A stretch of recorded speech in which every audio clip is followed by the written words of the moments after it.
Welcome to Cobblemon. For those of you that are uninitiated, maybe living in a mine somewhere, Cobblemon is an open source modding project that is integrating Pokemon into Minecraft. I'm Vert, and I make trailers and teasers as a part of the Cobblemon development team. Our team is working diligently to bring these two incredible games together in as elegant a way as possible. While many features are currently in progress, Cobblemon's 1.6 update brought support for the official competitive format of Pokemon battling, double battles. And that means my server mates and I can have one of the first VGC tournaments ever in Cobblemon. And while I might be immersed in the mod itself, Pokemon battling is very new to me, so we've got a lot of work to do. But this isn't just Cobblemon, this is Battlecraft. On the server, I've been building a city on top of a mountain inspired by World of Warcraft's Ulduar, and I'm aiming to become a master tinkerer themed trainer. You know, steel types, constructs, automatons, lab mice, sciencey Pokemon, and hammer-happy friends, and all the while balancing that path with a more shadowy ambition, as I aim to bring glory and deviousness by the evil Cobblemon arm of Team Rocket, Team Obsidian. But I don't just want to win today, I need to. The winner of today's tournament gets the Dragon Egg. Every Minecraft world only has one Dragon Egg. It's found in the end after defeating the Ender Dragon. And whoever wins will be able to warp its power to their will, display it on a mantle or something. And coincidentally, we are taking on the Ender Dragon today, because apparently something evil has been happening at the portal to the dragon's domain. One of my server mates, Casey Blaze, our apparently peaceful gardening trainer, alarmingly called us together to inform us about what he had found in the stronghold. And dealing with this threat is a necessary first step on my way to building a team and competing in my very first VGC tournament. Let's join in on the action now as we began gathering and preparing for our battle in the end. Time to make a bow, do all the important things. No, we use water buckets and tridents. Yes, okay. I'm all for that now. But before any battling in the end could happen, it was time for a practice VGC battle. But I gave my team items now. Do you want a rematch? Sure. I never say no to this question. While Casey got into his Team Shimmer outfit, the non-Obsidian team, not as cool, but they're a thing, I guess. I prepared my team for a trick room strategy. Last episode, it didn't go very well against Duck, but I wasn't gonna give up yet. While we're absolutely going to use this battle to practice and adapt our trick room strategies, let's also use this battle as an opportunity to examine the differences between VGC regulations and Cobblemon Regulation 1.6.1. What is so different about Cobblemon's meta? First off, there are no TMs. Currently in Cobblemon, a Pokemon cannot use any move that is not learned by level up. That includes TMs and egg moves, although you can change your moves on the fly to any that it has learned, like in modern Pokemon games. Also, in general, Pokemon in Cobblemon cannot have their hidden abilities. While you can technically catch Pokemon that have their hidden ability while fishing with an Enigma Berry as bait, this is a low percentage chance, and you'd have to not only get the hidden ability, but also the right Pokemon and at good IVs. And since there are no bottle caps or hyper training yet in Cobblemon, in general, I'd say good Pokemon with hidden abilities are somewhat mythical status in base Cobblemon 1.6.1. However, on Battlecraft, the one adaptation we have to the meta is a custom crafting recipe, an expensive one that allows us to use ability capsules and patches. So while base Cobblemon may not have access to hidden abilities in general yet, in this tournament we will. And then of course we have to consider the number of Pokemon that are implemented into Cobblemon. Any Pokemon that isn't naturally spawning in Cobblemon doesn't have a model and therefore isn't fully implemented. We're treating that Pokemon as not in the game, even though technically its code is there and it can be used in battle and it'll have a cute substitute texture. It is, for us at least, not in the game. So what will the process of getting a Pokemon ready for a tournament in this meta look like? First, you've got to find the Pokemon you're looking for in the biome it spawns in at a good IV. This can range from taking 10 minutes for a common plain spawn to real-life days for ultra-rare jungle spawns. Once you've got your Pokemon, you can use mint leaves to change its nature. You can give it the EV power items to hold to train up. And you can even feed it specific berries to take away EVs if you need to. While XP isn't shared among your party in Cobblemon, there are XP share items when needed. As for leveling, there is one source of renewable rare candies, but in general, you're going to be battling Pokemon in the wild. Now, I can't reasonably go through every Pokemon that is or isn't implemented into Cobblemon yet, and we can't examine every piece of the meta, but let's do an exercise to at least get an idea of how things are a little bit different in this meta. We're about to get into a Trick Room battle, and of course, one of the most important parts of a team that's going to use Trick Room is the Trick Room setter, and in Cobblemon, there is exactly one.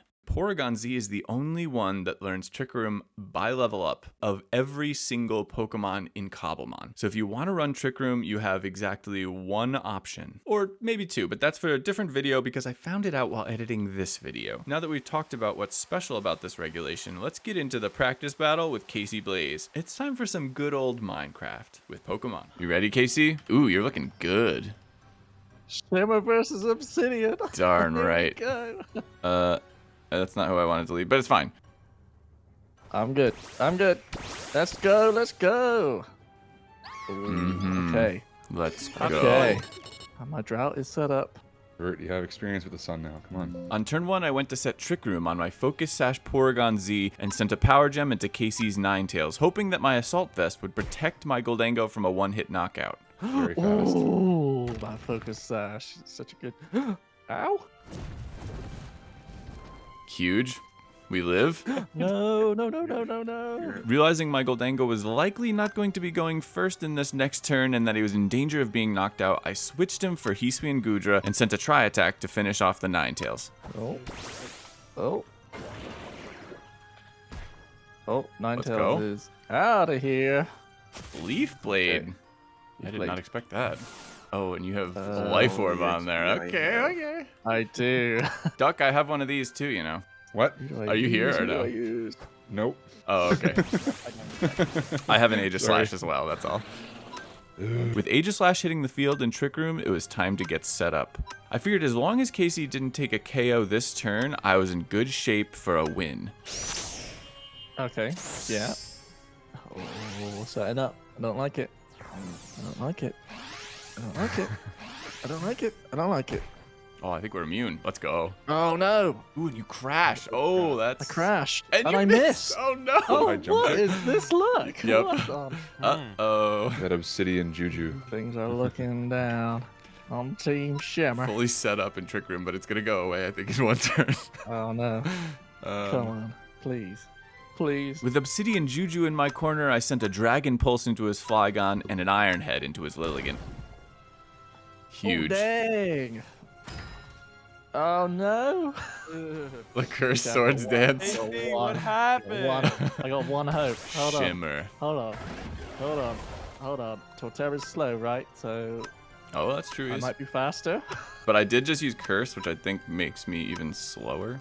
That's crazy. King's Shield, Oh. just in case. I'm Muddy protect. Water. That Okay. Gudra, man. He popped my air balloon. Okay. Ouch. That did hurt. Okay, now and they Trick Room's return to over. normal. Okay. Gudra weathered the first earthquake, but this Torterra was proving rather bulky. Thankfully, the Trick Room had ended, and I was pretty confident I would have speed. And then I didn't. Now I Dude, can blue. beast. There we Oh. go. That doesn't matter. Oh no! Oh, the sword Aegis. stats. Calliebuilds. Dang. I still had GG. Gholdengo. I would have outsped you there, I think. Oh, you had. Oh, okay. Oh, Yep. yeah, of course you I did. don't see Of you. course you did. GG. That was GG, cool. birds. I won a That was Trick cool. Room battle. Let's go. While we waited for a few more stragglers to join the group, I took advantage of the fact that my server mates had some very cool Pokemon just milling about my base. But before long, Casey Blaze began to tell us of an ominous presence, a strange occurrence going on at our seed's stronghold. Guys, something's wrong with the end portal room.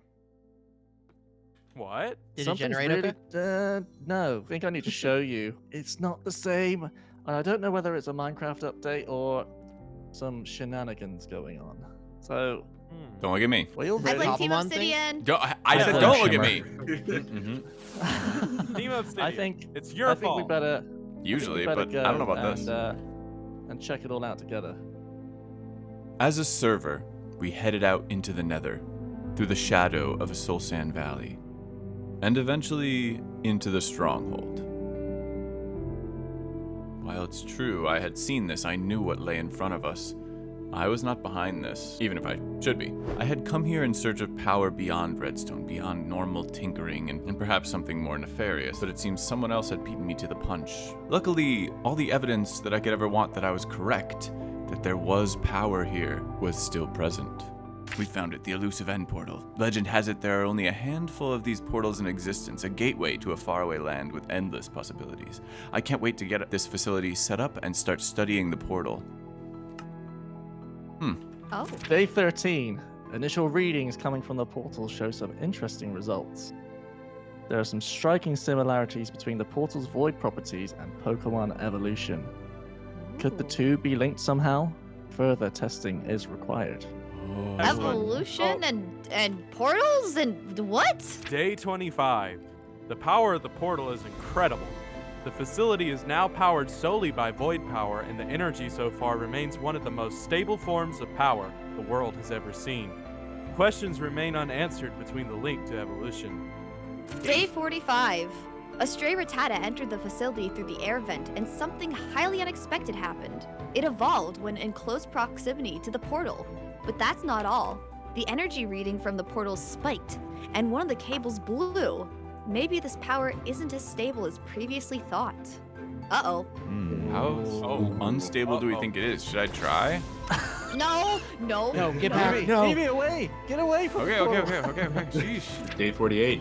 The boss is extremely excited about the potential advancements this could bring to the evolution of Pokemon.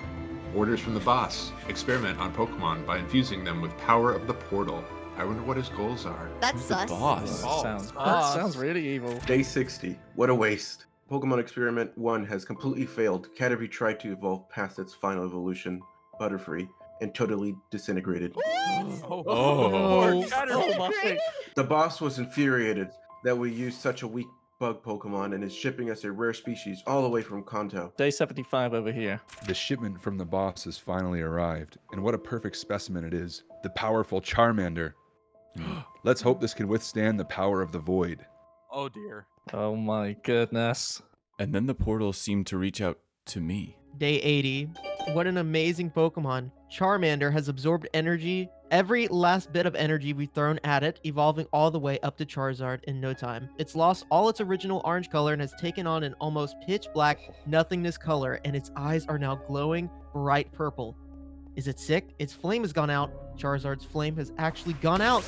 What have we done? What is happening? Wait, Charizard, no, calm down, wait, nope.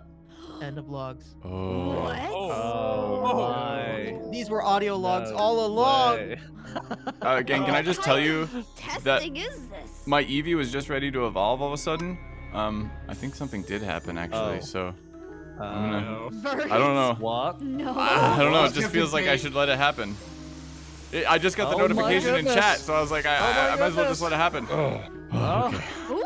Oh, you look Oh, good. that's not so bad. Kidding. The Up dark for your honey. No. Oh, Doc. Oh, goodness. I know that was an accident. We need to find out if Charizard's okay. If we go in there, do we use Well, Whoa. That Charizard seems fine. Push him in. I think we need to go and check it. Duck, come in. Oh, good shout. What just happened? Come in with Whoa! me. Whoa! No! Why? See ya, Doc. I got pushed. I didn't set my spawn! Together, once again, we dove into a new dimension, looking for a sick Pokemon, but ready for anything. Oh, I think Charizard's sick. That's not an yeah. Ender Dragon, that's a Charizard. Whoa. That I'm isn't scared. It's true, the mythical beast that we expected was not the one that we came to find, and this Charizard was like nothing we'd ever seen. We had differing strategies about how to deal with it. I think what this guy needs is some friendship. Let's catch him, guys. I think he needs a swift kick in the butt. I hate to agree with Team Obsidian, but That hurt. I think Bert might be right. We can save him. It's not too far gone. Shirley, I agree He with destroyed my JP. town. Don't call me Take him Shirley. down. I am serious. Okay. My internet can't handle the trident. Oh, it's not that relevant, but I was hotspotting off my phone during this because my internet was down. Skipper, Poor those are Beldum. Pokeballs. Is he coming after Dealing me? with a I think the dragon Charizard. summoned them. This Enderman has a backpack. I'm sorry, Minnie. Go away. Don't worry, guys. I got it. I got the flames. Wait, did the We things gotta just help him with respawn? bubbles. Did what respawn? Oh yeah, there's a crystal back up. Yeah. Whoa! The crystals have spawned back. Sorry, Skipper. Wait, crystals respawn? You guys want to be its friend now? No. Yep. No. Nope. No. Nope, that was definitely the wrong call. I thought the It seems friendship very was your bad. idea. It is. I think there's still a chance. Oh. I think Uh, that thing's got Thunderbolt. it's got good coverage moves. Not again. Not again. It's using Did I just rock get hit by an slide. anvil? Anvils? Wait, can I have Pick this? this up. Okay, these are free anvils. Warriors What is this? What is this? There's Ah! skeletons coming out of the ground. He's or something? shooting me. What's going on? Get him. Someone set me on fire. That was me. Sorry, Casey. It was clear to us that the beast was suffering, so I broke out a special combo attack that proved super effective. Wait, you guys gotta try this. You gotta try this. Oh, more fire. You trident up and shoot the bow.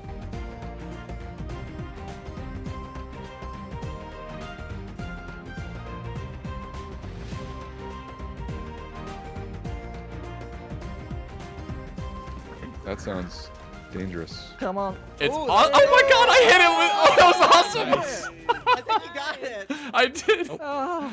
We can Can we throw befriend it our now. Pokeballs now? But he's still you moving. can try. How can he still What's happening? be moving? Is he gonna blow up? I don't trust this. Guys, it's a Charizard at the end of the day. Come on. Is it though? Oh Give me some of that XP. I need We did that. it. We did it. We got it. no! It's disintegrating! like the Poor Butterfree! Charizard. Oh, no. That Charizard. poor Charizard. We gotta find out who this boss is and take him out. I Yeah. I got an agree. idea.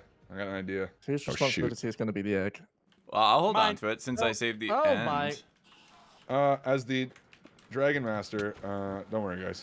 I can deal with that. But I had plans for this egg and had no intentions of letting anyone else grab it. Uh-oh. I Fight, turned my fight, magnet fight, on. fight.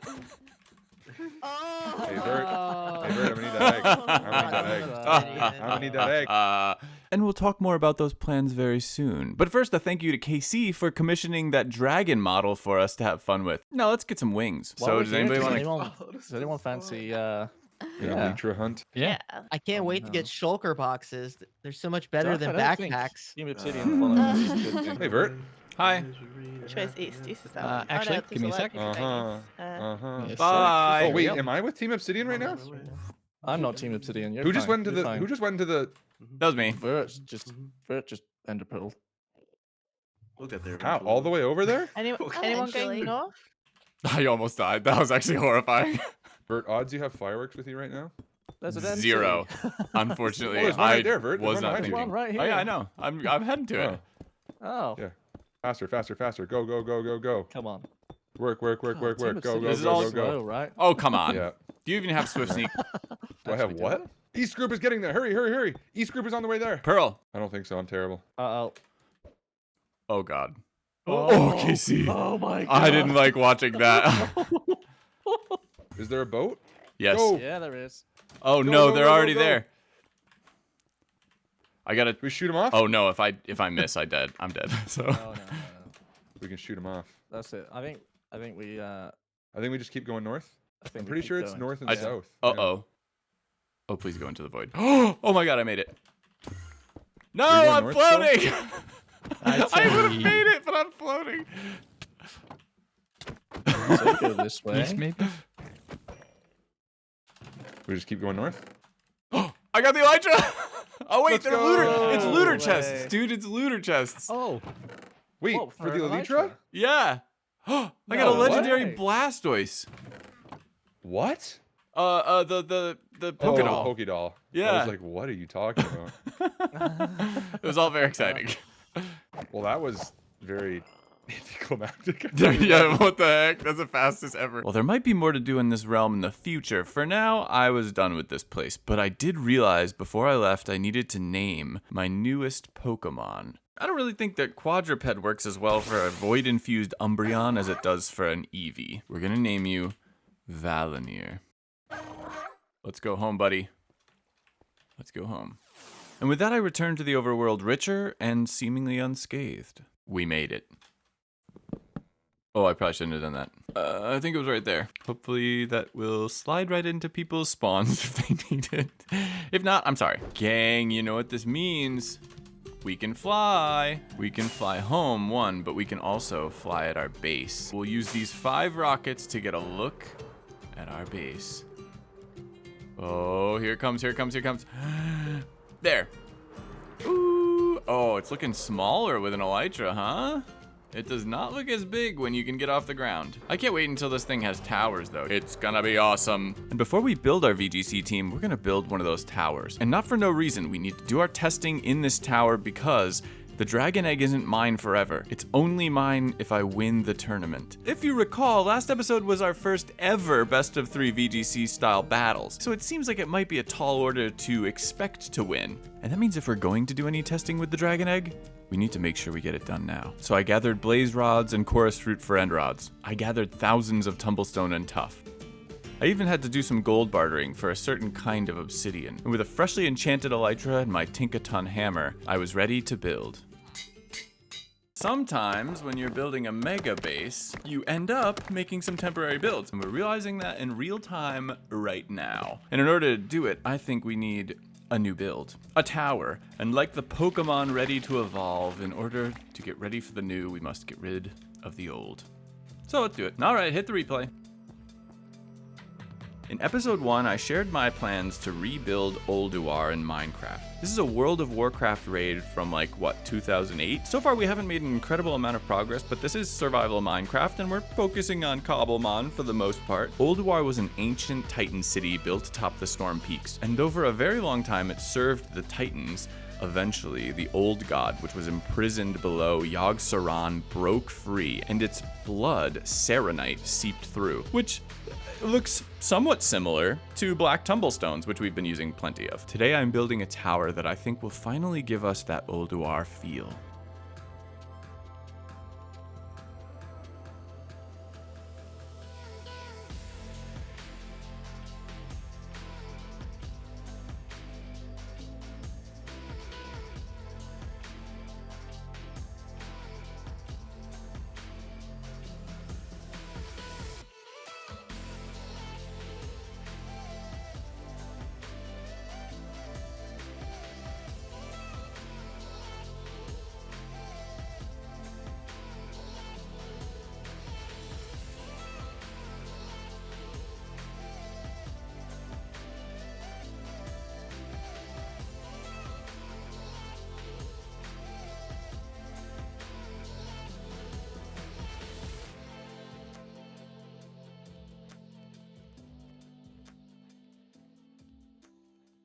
Though the build was complete, there were still some things I needed to gather in order to protect the egg fully. So before we play with the powers of the void, why don't we talk about the core of the VGC team that I've been building? Oh, I'm excited about this. In the past, my team building has been informed by the rules of tinkering and steel, but for this tournament, that won't be the case. In the name of competition, we're going to do away with any themed teams, although while it's a stretch, I worked pretty hard to integrate these Pokemon into my theme. Let's start with my newest lab assistant, Maushold. A master at helping me thread redstone into tight spaces, this Pokemon shall be named Lab Mouse. If you know, then you know. And let's be real, I barely know. You might be tempted to think little of this mouse family, but they are one of the best users of redirection in Cobblemon. By using Follow Me, Maushold can direct any attack that would have been at its ally into itself, or any single target attack that's used on the field. Of all the redirecting Pokemon available in Cobblemon, of which there are only 7, Maushold possesses a unique kit that includes a great speed stat, the ability Friend Guard that reduces damage to its partner Pokemon in doubles, a strong support moveset with more options to complement Follow Me like Encore and Helping Hand, and if you want to run Maushold offensively, it can actually run the Technician ability with a wide lens item and do massive damage with its signature move Population Bomb. But we're probably going to run it with Beat Up because my second Pokemon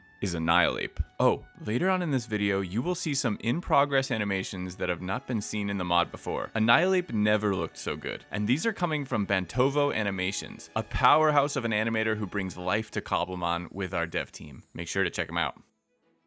Annihilape is the long undiscovered evolution of Primeape. When enraged, this Pokemon is known to be absolutely unstoppable in its pursuit, and it is through that very rage that Primeape can drive itself to the very end of its life force and remain as a shadow, eternally purposed for destruction. By using the move Rage Fist 20 times, Primeape becomes able to shatter its corporeal bonds and enter its final form. A perfect part of Team Obsidian. Are you there, Experiment? Are you ready? Oh, she's ready. Yes. Annihilape has a near unique typing in Fighting and Ghost, which is only shared with Marshadow. Speaking of, on one of my many adventures, I found a Marshadow Pokédoll. This was the first legendary Pokédoll I had found of any kind, and I take that to mean something. But Annihilape's signature move does more than allow it to evolve. This move doesn't start out very special, but the more Annihilape gets hit, the angrier he gets and the harder Rage Fist hits. This move starts at a base power of 50, and goes all the way up to 300 after being hit 5 times. And I mentioned Maushold's beat up because Maushold can beat up into Annihilape. With one beat up from my own Pokemon, I can get his Rage Fist all the way to 250 base power. And while this is already a unique way of setting up, Annihilape has another special aspect to his Rage Fist. He can switch out and keep this boost. That's right, once angered, there's no stopping Annihilape. So unlike most setup sweepers, he can be powered up in the early game and return to the field later stronger than ever. He also has some fantastic natural bulk, good speed, and some strong, if niche, coverage moves in Stomping Tantrum, Outrage, and Close Combat. And he actually has one other really interesting move, Final Gambit. This move sacrifices all of the user's remaining HP as damage into its target. So if you're facing down a bad matchup, you can use Annihilape's high HP stat with some EV investment into the HP and just remove that Pokemon as long as you can go first. In terms of abilities, Annihilape has some great options in Vital Spirit, Inner Focus, and Defiant. Each has its strengths, and I'm not sure which one I'm going to run. We've talked about our first 2 Pokemon, Mouseape, and now let's talk about Pokemon number 3 and 4, our Raincore, Pelipper, and Palafin. First, Pelipper, the Drizzler. I'm sorry. Pelipper is here for weather control and to set the rain to protect my historically weak to fire team. I have no idea what steel types might join the team down the line, but I bet I'll have at least one. Beyond just rain setting though, I'm convinced that Pelipper has one of the best natural learn sets in Cobblemon. First, it gets Protect, a strategic immunity that only this Pokemon of the first 4 I've picked has. And Pelipper also gets Tailwind to boost my team's speed and threaten the other 2 best Tailwind setters in Cobblemon, Whimsicott with Hurricane and Talonflame with Hydro Pump or a more accurate Water Pulse. Finally, it also gets the move Roost to heal itself up if the occasion allows for it. Even though this is a very common Pokemon, I spent a long time looking for a great IV Pelipper. I even built this farm in the sky that only spawns the Wingull, Wattrel, Porygon, Drifloon, and Dreepy lines. And eventually, I got a great Pelipper. And there it is. Wingull is level 45, has learned Hurricane. I think things are looking up. Come here, Wingull. Let's see it, buddy. Let's see it. It's all you. Oh. Our first rain setter, Pelipper.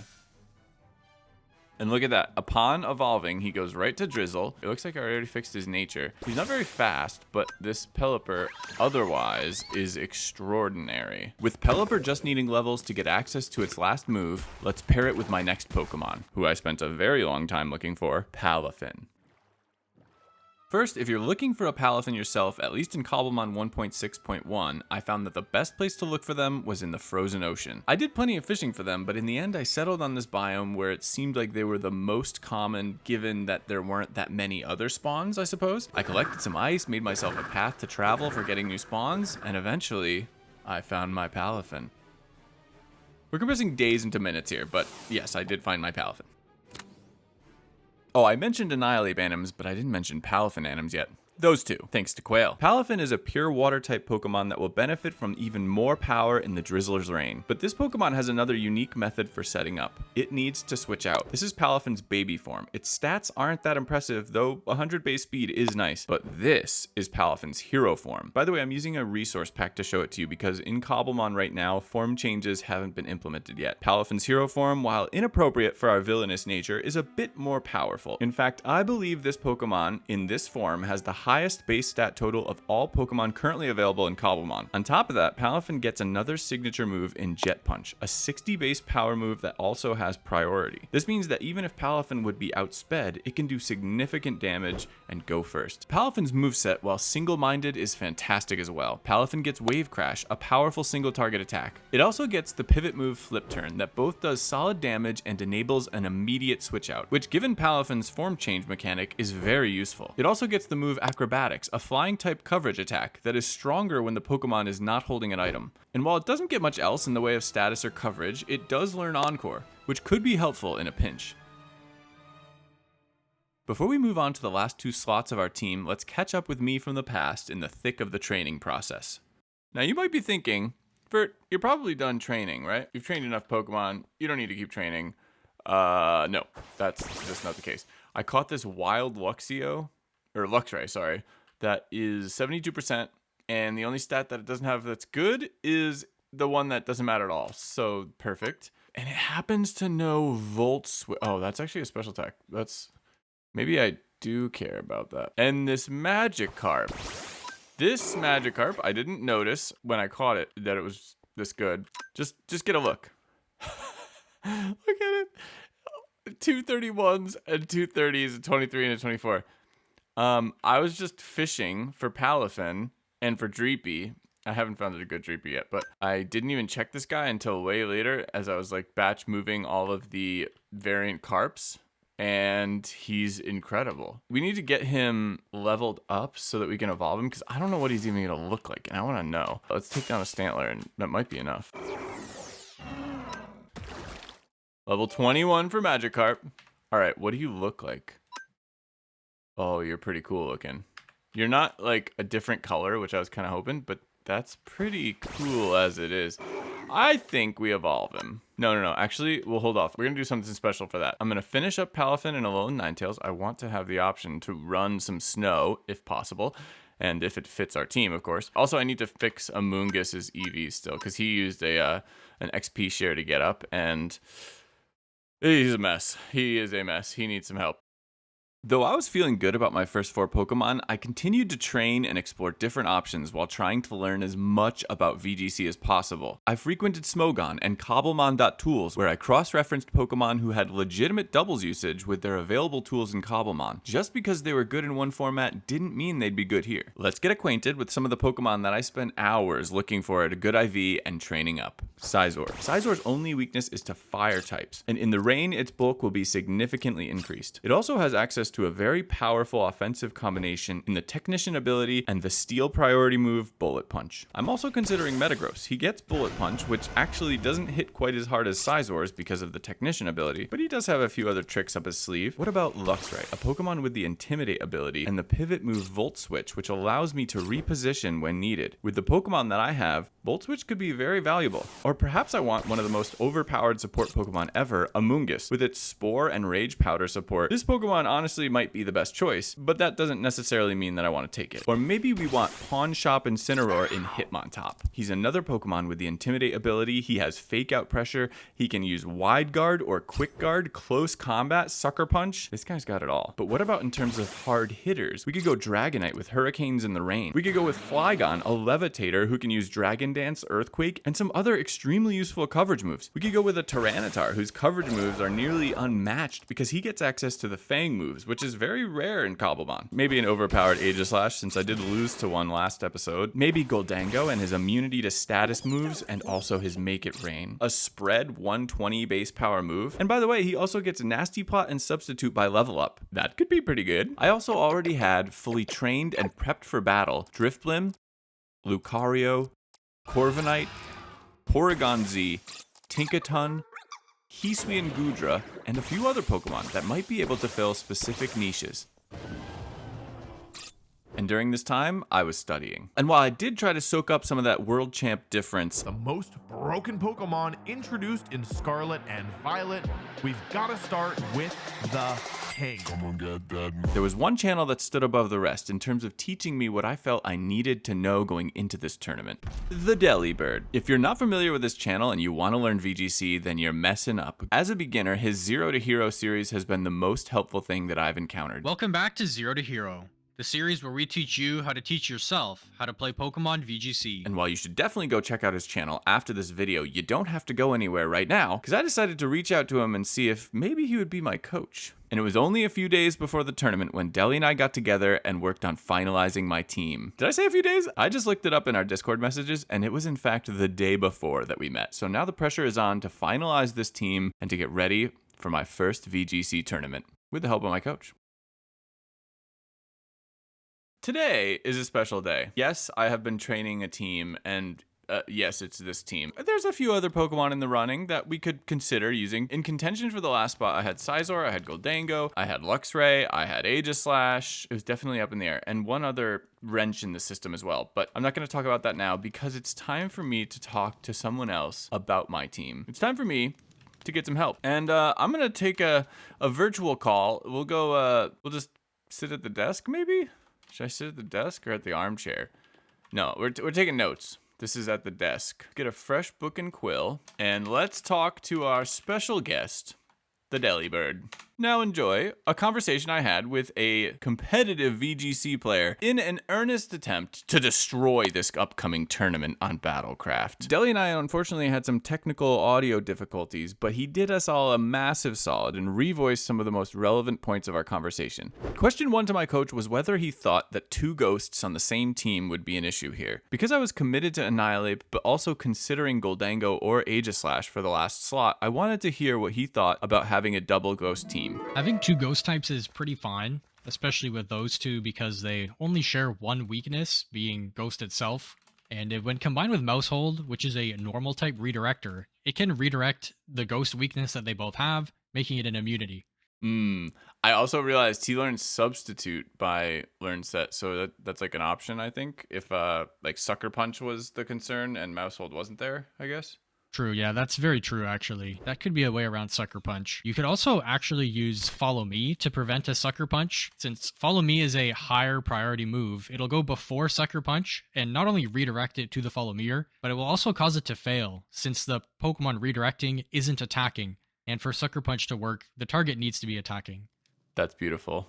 That's awesome. My next question had to do with a Cobblemon-specific strategy that most likely wouldn't work in regular VGC, or so I assume, because the general speed of the regulation is much slower in Cobblemon than it would be in normal VGC currently. Annihilape with a Choice Scarf could be an incredible threat, but only if Maushold could still be faster than my Annihilape. I needed a very specific speed tier of Maushold being max speed and Annihilape being Choice Scarfed, but not so fast as to outspeed Maushold. And the reason for this is Annihilape's signature move Rage Fist is powered up every time he's hit, so if Maushold is on the field with Annihilape, Maushold can use the move Beat Up into Annihilape, power him up so that his Rage Fist goes from a base power of 50 to 250, but that won't work the way we want if Annihilape is outspeeding our Maushold. If you got a chance to read it, what did you think about my idea about running Scarf Annihilape in a weird speed tier where he's just slower than Maushold so that he can get beat up in the same turn first? I actually thought that was a really creative and cool way to go about it. I think it could work in theory. The only thing is, I'm not sure how slow Annihilape can get. Even a minimum speed Annihilape with a Scarf might be too fast, and it might still outspeed Maushold.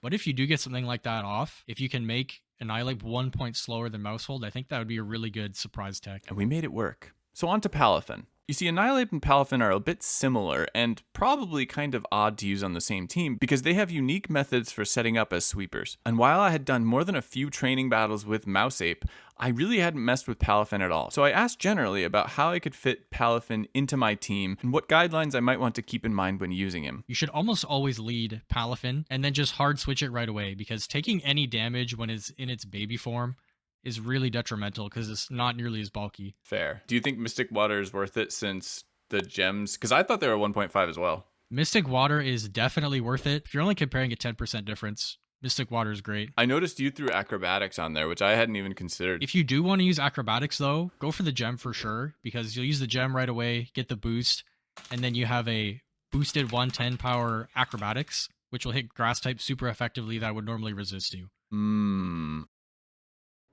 Next up, Deli brought up Hitmontop to me because it was a Pokemon that I lacked confidence in, but he wanted to convince me that it was worth using. You mentioned Hitmontop and said like it wasn't bulky enough, or I wasn't sure. I did like a test battle today with one of my friends with like just him. That was the only Pokemon on my team that I used, and he was just eating up Muddy Waters. Yeah, his special defense I think is really high. It's 105, I believe, and then his physical defense is either 85 or 95. If you count Intimidate on top of that, his defense is really like 110 or 115 or so. Oh, okay. That makes sense. That's a cool way of like evaluating it. He's actually very bulky. In double battles, of course, Intimidate hits both opponents, giving insane value. Next, Deli covered a technical topic concerning weather setting. This was a topic I specifically asked him about because of an idea I had that we'll talk about soon. You asked about the turn order of abilities that set weather when they switch in. The fastest ability on the field is always going to activate first, and then the slower abilities will activate next. If a Ninetales switches in first, it'll set snow because it's faster. And then if Pelipper is switched in on the same turn or on turn 1, Pelipper is slower, so its drizzle will then activate, overriding the snow. Oh, okay. So the slower does overwrite. Okay. Next, Deli began responding to a question I had asked specifically about when not to use Fake Out, and therefore how to use Hitmontop better. You're also asking about Fake Out. Yes. And on the topic of the limited movesets, I think Fake Out is going to be one of the best moves in the game, because the main way to play around Fake Out is using Protect. Every Pokemon learns Protect normally, but 90% of them learn it through TM. And without TMs being available, very few things get Protect or Detect. So Fake Out will just almost always be able to hit what you want it to hit. And being able to have that level of certainty and locking down the opponent's board with a Fake Out is really impactful. If you're using any Pokemon that has access to Protect or Detect, 100% use it, like all the time. Okay. Such value. Swell. After a few other technical topics, Deli and I got into the final topic, team building and the final decisions about who would be on my team for the tournament. If you're going to run Flygon with this team, I'm just going to outline what the game plan is. The game plan of the team is kind of Maushold Mania, if you will, where... Oh, I will, Deli. Maushold Mania! Maushold is able to redirect for your setup mons, being Gholdengo or Flygon. Flygon using Dragon Dance and Gholdengo using Nasty Plot, or you can use it to beat up your own Annihilape, which would, of course, do that setup as well. But since those setups are also different, you're basically picking your matchup before the game even begins. You're going to say, okay, in this game, Flygon's going to win me the game, and you have to commit to that Flygon play. Okay. Like before turn 1 even happens. Or, oh, you say, I need Annihilape this time. Oh, I need Gholdengo this time. You have to commit those before even entering the game. Since I'm recording this voiceover after the tournament, I can say that that insight there was one of the most important things that I didn't really have a full grasp on yet. No spoilers, but I do feel like I really succeeded with it in at least one match. Now let's get to the last question that Deli and I covered that day. One that would shape my team and my tournament run. The idea in a nutshell was that my team felt like it was a little bit restricted in terms of different type matchups, and there was a Pokemon that I wanted to add potentially, Alolan Ninetales. And Alolan Ninetales is a special Pokemon because it has the ability to set snow upon entering the battlefield and then immediately set up Aurora Veil at a very high base speed stat as well. And having Aurora Veil up increases both defense and special defense for the next 5 turns. It could be an absolute game changer. I felt like I had very few threats outside of like ghost fighting, steel, and then water. And so I was like, okay, looking for other things that I could use, and Alolan Ninetales seemed like it was something that's pretty dang fast for this meta, and then also like offers a lot of setup potential, or like help with setup potential for Palafin and for Annihilape, just to keep them alive. And so I was curious what your thoughts on like trying a double weather in that way. I don't know. I've never looked at like snow, rain, and if that's a thing, but... Generally, you wouldn't want to run 2 weathers, because if you're committing your team around one of the weather conditions, you might find yourself in a position where your best play or your only play is to switch in your other setter, while you might need your first weather. So for example, if you have rain on the field and you have a Swift Swimmer, and you need to switch in your third Pokemon, which is Ninetales, but that would remove your Swift Swim from your Swift Swimmer on the field with the rain. Sometimes having the 2 withers can really conflict. On a team like this, where you don't have any Swift Swimmers and the only benefit from the rain is the water boost or the fire reduction, like nothing is really hinging on having the rain, I think using Ninetales, like just for that Aurora Veil setup, could be pretty viable actually, in this case, using the 2 weathers, because you're not actually relying on either of them. They're both kind of like nice to haves. If you wanted to go for the Aurora Veil just to make like Palafin and Annihilape insane bulk, there's definitely merit to that. You could even lead Ninetales Annihilape, set the Aurora Veil up, have Annihilape get hit, boosting its Rage Fist, and then with the Aurora Veil, it's crazy bulky while your opponent tries to hit it, just boosting his Rage Fist more. That's a pretty good combo. Yep, that's exactly what I was picturing. If I were to keep Hitmontop, oh my god, then I would have Intimidate too. That's crazy. I'm still wrapping my head around Hitmontop. Does Ninetales get Freeze Dry on level up? I'm pretty sure it does. Actually, yes, it does. Yeah, that's actually a really good combo with Palafin, because The things that resist water are grass and water and dragon, and freeze dry hits all 3 of those super effectively. So Ninetales Palafin is actually a pretty good combo. I think we'd replace Pelipper with Alolan Ninetales in this scenario. Drop Pelipper. Okay. Oh. And now Palafin isn't your number 1 win con. He has Icy Wind too, right? For speed control? Yeah. Yep. Yeah, so you could go Icy Wind, Freeze Dry, Aurora Veil, Moonblast. I actually like that. That'd be really heat. There it is. Okay. This is nutty. Just the idea of like...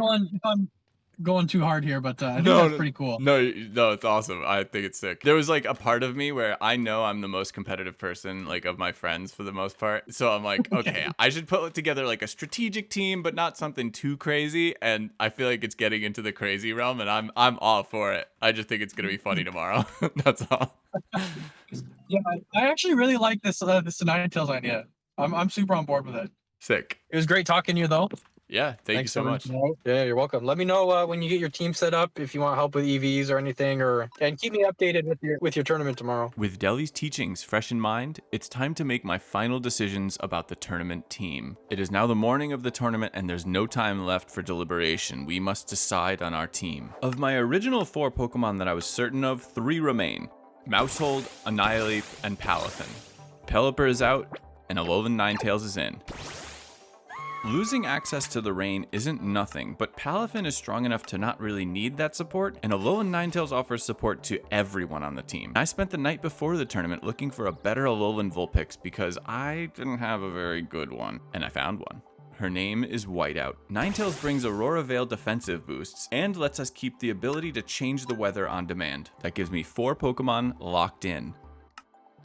For my number 5 Pokemon, even though I was a bit uncomfortable about it, I was gonna trust Deli, Hitmontop. At first, and even going into the tournament, and even still as I do this voiceover, Hitmontop scares me to use. He just feels more technical than everyone else, and where most of the Pokemon that I've been bringing are powerful by themselves, he doesn't really feel that way to me. Where I feel like I know how to use Annihilape and I know what Palafin needs in order to succeed, Hitmontop feels like he's this positional piece that I need to be very careful about and I need to be exacting with. When do I Sucker Punch? When do I Wide Guard? Do I ever use Close Combat? I'm not sure. Regardless, I decided that Fake Out, Wide Guard, Sucker Punch, and Intimidate are massive additions to my team, and there's no time like the present to start using him.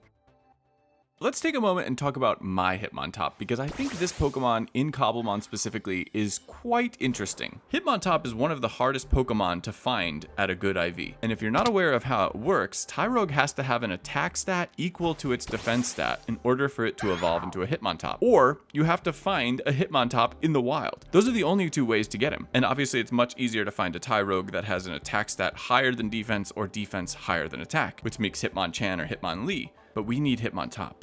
And in the 3 months that I've been on Battlecraft Season 2, nope, you're not it. I've seen 5. Luckily, I started looking for Budget Incineroar weeks ago. The first, I caught wild at my starter Gimmighoul Tower, long before I even had any knowledge that Hitmontop might be a good competitive Pokemon. But during a stream a few weeks ago, it was pointed out to me that Hitmontop could be an incredible addition in a VGC style tournament, so I went wild. And the first Tyrogue that I found that could evolve into a Hitmontop, I kid you not, had 0 attack and 0 defense. It was an absolutely awful Tyrogue. I would even go so far as to say unusable.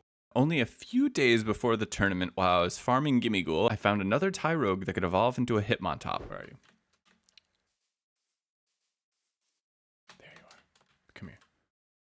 Oh, you're so bad. I figured this was as well as I could do given the circumstances, but I continued to look hoping I'd get that little bit of competitive edge. The Hitmontop that I caught that's wild has a 0 speed IV and like a 3 for offense and a 26 for special attack, and that's its best stat, so that one's useless. This one's at least a little bit better. Slight upgrade. We take that. Oh, another one. Oh, this is the place. I'm gonna hang out here until this tournament starts, basically. Come on, show me what you got. Dang it. What about you? Nope. Nope. Oh my god. I have been here for hours. Look at him. He's still pretty bad, but he's way better than what I had. We take that. We take that. I think I'm done here for now. Where's my luxury balls? Let's get this guy out of here. No rest for the wicked. But you are.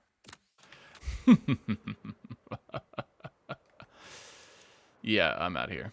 I only did like 3 battles with this guy so far, but he's already ready to evolve.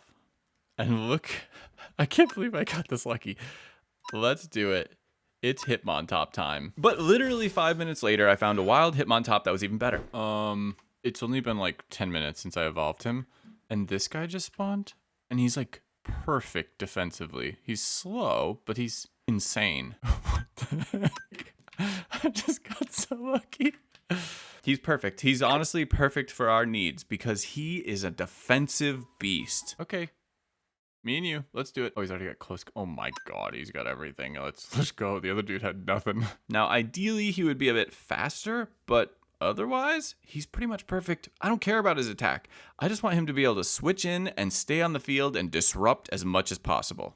This is Level. He's completely trained up now and ready to battle. He's great for hanging wall ornamentation and such in the right position. Every Tinkerer needs a Level. 5 Pokemon are settled, and there's 1 left. When Deli and I talked, Aegislash was the 6th slot, but I wasn't feeling it because we needed to go with a Gholdengo. I've put too much effort into Friday, into Jarvis, to not use a Gholdengo in our first tournament, especially by replacing it with another Pokemon of its same type. Yes, Aegislash is amazing, but we're going with Gholdengo. And not any Gholdengo that we've already used, because for this we need something special. And in order for us to create the Gholdengo that I'm after, we're going to need the power of Obsidian and the Dragon Egg. And as Team Obsidian always says, safety first. With the egg properly housed inside of our new tower, we'll be able to bring out the void energy.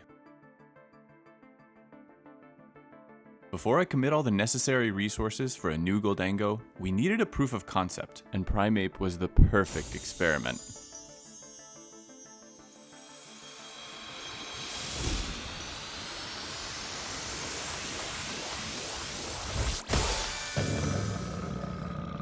I'd say it's working. The next thing I had to do was go through all of my Gimmighoul and identify the right Jarvis for the job. We need someone speedy, someone with great special attack and with solid bulk. His name was Jarvis 439.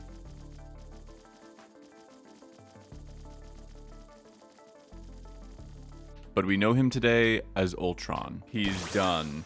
Well, not with his Obsidian stash, but our Ultron is fully trained and ready to go. I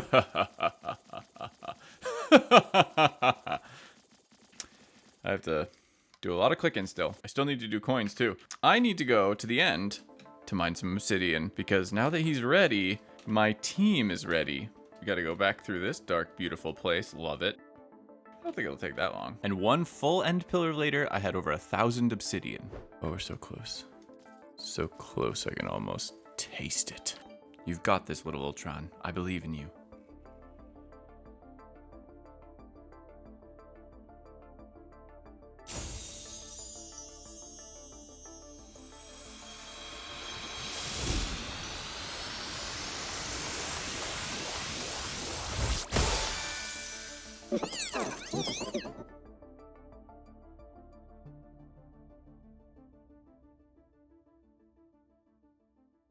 He is complete. Well, he's level 34, so he needs some leveling, but with just a little bit of training, now he's complete. With Ultron by my side, I have my 6th Pokemon and my first full team for my first VGC tournament. Let's speed through the rest of the battle prep. The night before the tournament, I started farming the materials I'd need for PP maxes, and now I set about distributing them to my Pokemon, wherever they had moves with only 5 to 10 uses. But the main tasks I had were to 1, make the fancy purple trim that you may have seen in some of the bee footage I've been using. Oh, we're styling. This is perfect. This is awesome. I love it.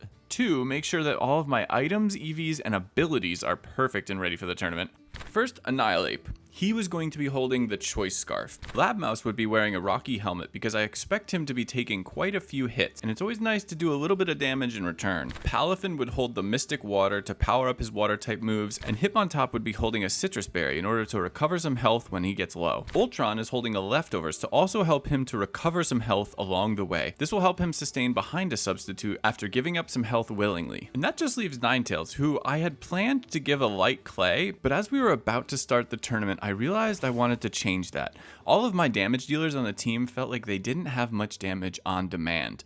Annihilape needed to be set up. Palafin needed to be set up. Gholdengo also wants to set up. So instead of the light clay, I decided to give Ninetales an ice gem. This way my Alolan Ninetales could switch in, set the snow, and then give off a big beefy blizzard whenever she wants. And finally, number 3, to ensure victory. That morning I woke up early to take care of a specific task that I had been considering. I had decided that no matter what happens, I'm not willing to lose. We're closing in now on the first Battlecraft tournament of Season 2. But there's something that I need to do to make sure that I don't lose. It's not about losing the battle that matters to me. It's about losing a treasure that I have come into contact with, come into ownership of, that I would like to retain ownership of. And in order to do that, I need to do something a bit devious. Where is the dragon egg? Ultron, would you assist me with this, buddy?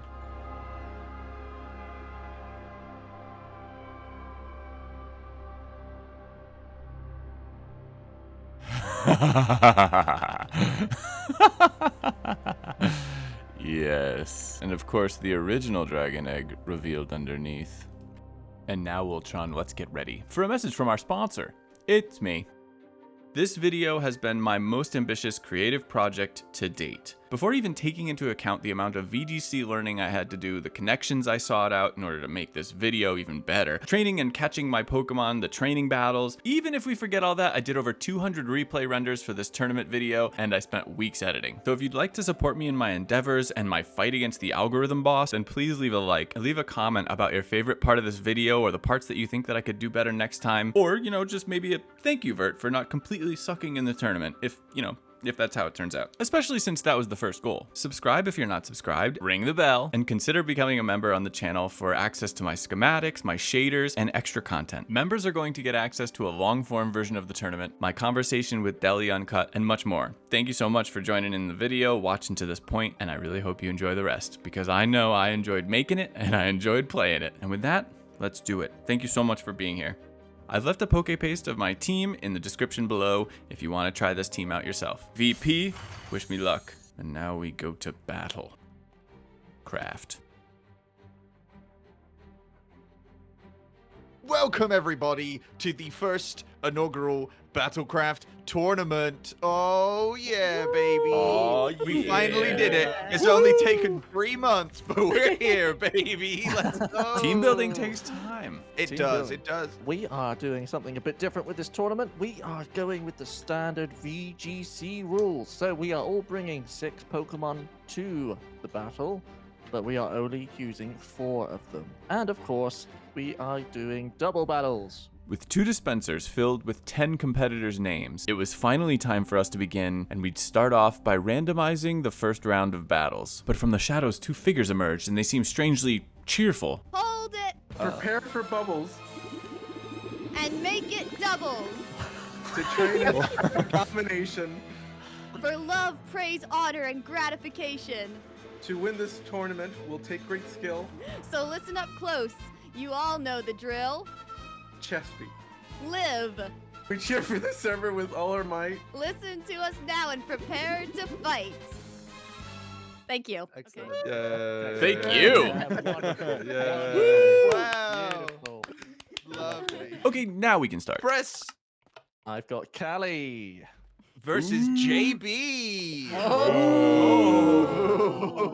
Let's go, Callie. Our randomized 5 first-round matchups were as follows. Calliebuilds, the Shiny Queen, and my Team Obsidian co-founder would face off against Jayblader, the Explorer and Builder. TTM, the Dark-type Master, and his starter Incineroar would face Mighty Duck, my rival, and the Dungeons and Dragon Master. Miniwheat, my Obsidian comrade, and the master of both flying types and Redstone, would face KC, a known adversary as a part of Team Shimmer and the Gardener Trainer. Rob, our uniquely chaotic Zookeeper, would face off against my neighbor Lelith, the Flower Keeper, leaving my matchup in round 1 to be against my Season 1 rival, Peeporp, the Sound Master. Because we're Minecrafters first, we weren't doing full team sheets, but for us, round 1 was extremely important. Every single match, we were seeing both players' full teams for what might be the only time, and you better believe I was taking notes. And this is when I realized something crucial. I wanted to reveal as little as possible about my team until later on in the rounds. We were all figuring out the teams only by seeing what they could do, and anything that I could hide would be an advantage later. Now let's get into the round 1 action. Our first match was Callie versus JB. Calliebuilds, if you're not familiar, is one of my best friends, and I have been making content with her for almost 2 years now. She is a co-founder of Team Obsidian with me, but what's most relevant about her now is that she is also the shiny queen, and in true form, she's bringing a team full of them. Her team was comprised of Talonflame, Mamoswine, Politoed, Ampharos, her starter a Gardevoir, and a very Obsidian Vaporeon. She was facing off against J-Blader. In terms of people on the server with the most amount of competitive Pokemon experience, JB might actually be at the top. He's bringing a team from far and wide with Corviknight, Toxapex, Porygon 2, Heatmore, his starter a Conkeldurr, and a Mamoswine of his own. And with that, it's time for the first battle. Did you two work on any cheers? Not that you should do them yet, but... Maybe. Let's go. Who's got sparkle? Who's got sheen? Callie builds a shiny queen.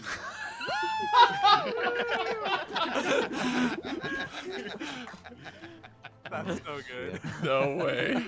Ooh. Oh. Oh. Oh. Callie's Mamoswine's gone. The bubbles, dude, the bubbles. Oh, that's what it is. I'm like, what is that noise in my ear? That's what it is. Oh! Oh. Koopy. Oh. Oh! Oh. No. The Hydro Pump Connect. Let's go, Callie. Let's go. This is crazy. Can Toxapex take down Vaporeon? Find out next time. And we're back! Before long, Callie and JB were down to their final Pokemon. Callie's water-absorbed Vaporeon with no more attack PP, and JB's Toxapex with no attacks that could hurt Vaporeon. I can't do anything. I have no attacking moves. I don't either. Oh my god. Yeah. Oh no. Is this a draw? It would literally come down to struggle. Oh my god. Literally. That's amazing. I'm here for this. Much PP I have I left? can't, I've never 16, seen this before. 18. I have 24 PP left. How much do you have of all of your moves? Over 50. Then you would win Yeah. the struggle battle. Oh my god. I will forfeit. GG. Oh my Insane. God. That was a great battle. Actually insane. Wow. What the heck? That was so cool. Did not expect that. And with that, we were off to an insane start. And I was up next. My first battle of the tournament would be against my self-proclaimed rival from Season 1, Peeporp. This trainer, who lives in a drum, is a master of sound with a team themed around music. They were bringing Obstagoon, Exploud, Chatot, their starter Rillaboom, a Wigglytuff, and one of my favorite Pokemon, Primarina. If you know, you know. While picking Pokemon for the battle against Peep, the first thing I considered were big, powerful, normal-type sound attacks like Hyper Voice or Boom Burst, being a major threat. I chose Ultron first because his ghost typing offers him immunity to these attacks. My next thought was to bring Palafin because Rillaboom was the only threat on Peep's team to my water type Palafin, and with enough support I was confident Palafin could take the rest. I added Hitmontop and Maushold to my Palafin and Gholdengo, and we were set to begin my first battle. Here it comes, Peep. Level 50 all double battle versus the Sound Master, the Music Master. Ugh. Did you catch that? Let me play that again. Ugh. One more time, slower. Ugh. That's the voice of my rival, Mighty Duck. He insisted on making this noise very frequently throughout my battle, so get used to it, cause I had to. Trouble's brewing, danger's near. Verton's team, bring the fear. Let's go! Peeporp's ready, Peeporp strong. Nothing could possibly go wrong. Oh no. I started my tournament off with Hitmontop and Palafin, while facing down two Pokemon that I knew nothing about. This is This is odd. an interesting type matchup. Yeah, I have no idea what you have. Now, normally with Hitmontop, I would use Fake Out when Fake Out pressure is active, but because Peep had a dark normal type on the field who's 4 times weak to close combat, I decided to go for a cheeky close combat KO. And as we learned earlier, Palafin needs to come off the field, so I swapped him to Gholdengo, and the battle was underway. Oh, ouch. Oh. With Obstagoon gone, I had an early lead, and I had removed a Dark-type threat to Gholdengo. As Rillaboom hit the field, I was feeling pretty good about my plan. My next priority was to remove Rillaboom and clear the way for Palafin. But as the nerves were setting in, I could not decide what to do with Hitmontop. I ended up wasting a Sucker Punch into Exploud, who switched to Primarina and would join Rillaboom in taking my first Make It Rain. Oh wow, that thing ate it. Ouch. Oh. Ouch. Ooh, a crit. With Hitmontop barely clinging to life and Gholdengo with a special attack drop, I decided I wanted to reset Gholdengo's stat drop and swapped him out for Maushold. As Hitmontop sucker punched into Rillaboom, Lab Mouse came in and got absolutely annihilated by a Woodhammer and a Sparkling Aria combo. But thankfully the combination of sucker punch, recoil damage from Woodhammer, and from the Rocky Helmet on Maushold was enough to take out Rillaboom. Ow. Whoa. Ooh. Oh no! Lots of Peeporp's recoil. ready. Peeporp strong. Ow. Nothing could possibly Mouse go is wrong. gone. With Maushold down, I brought Ultron back out with his stats refreshed and wide guarded with Hitmontop to protect against another Sparkling Aria. Coins are clicking. Ghouls are near. I don't remember the rest of that Bert- cheer. Right, that worked. But Peep didn't fall for my wide guard, as Make It Rain hit hard into Peep's last two Pokemon and Top fell to Exploud's Chompers. Palafin was able to come onto the field to help seal a first win, because I already knew that both of my Pokemon would outspeed on the next turn. So, is this now hero form? Right. or- Does this? Yes, it doesn't show just like Aegislash's blade, but yes. Okay, that's disgusting. While form changes don't yet work in Cobblemon, resource packs after the fact work quite well. And that's how you're seeing hero form here. Lazy devs. What are they doing? Hey. Casey will pay for that later, but with Ultron by my side, we had locked in our first victory. Let's go, Bert. Let's go. Woo! GG Peep. Let's Woo! go. GG. Oh. GG. Put my name in the left one, and then I guess Bert's name can go in the winners. Two Obsidian members in the winners. It's Disgusting. Next up, Duck versus TTM. It was immediately clear that these two meant business. If you've been following the series, then Duck needs no introduction. He's the Dragon Master of the server, and he's my rival. Now, Total Thomas Man, or TTM for short, is our Dark-type master. And although I haven't spent much time on the server with him, in fact, I've really only stolen a shiny sheep from him, he and his team seem to be at full power. These two trainers had a wild matchup, so let's watch their team reveals live. Maybe we'll save me some editing, too. Okay. Oh, another Talonflame. Ew! Oh. Let's go. Oh, Wolfie would be proud. Ooh. Ooh. Hey! Another Hitmontop. Ooh. Wow. Oh. Hey, both guys. I dislike both of you guys. Among This Us. team. No. Oh, yeah. I'm not surprised. There is no imposter Nice. among us. Oh, Oh. Let's go. It's the Oh same my team God. versus the same team. This is gonna be nuts. Okay. Oh no. Ooh, Nice. interesting. Cloister's a That's a funky looking Cool match. teams. This is a tough one, Tom. Uh-huh.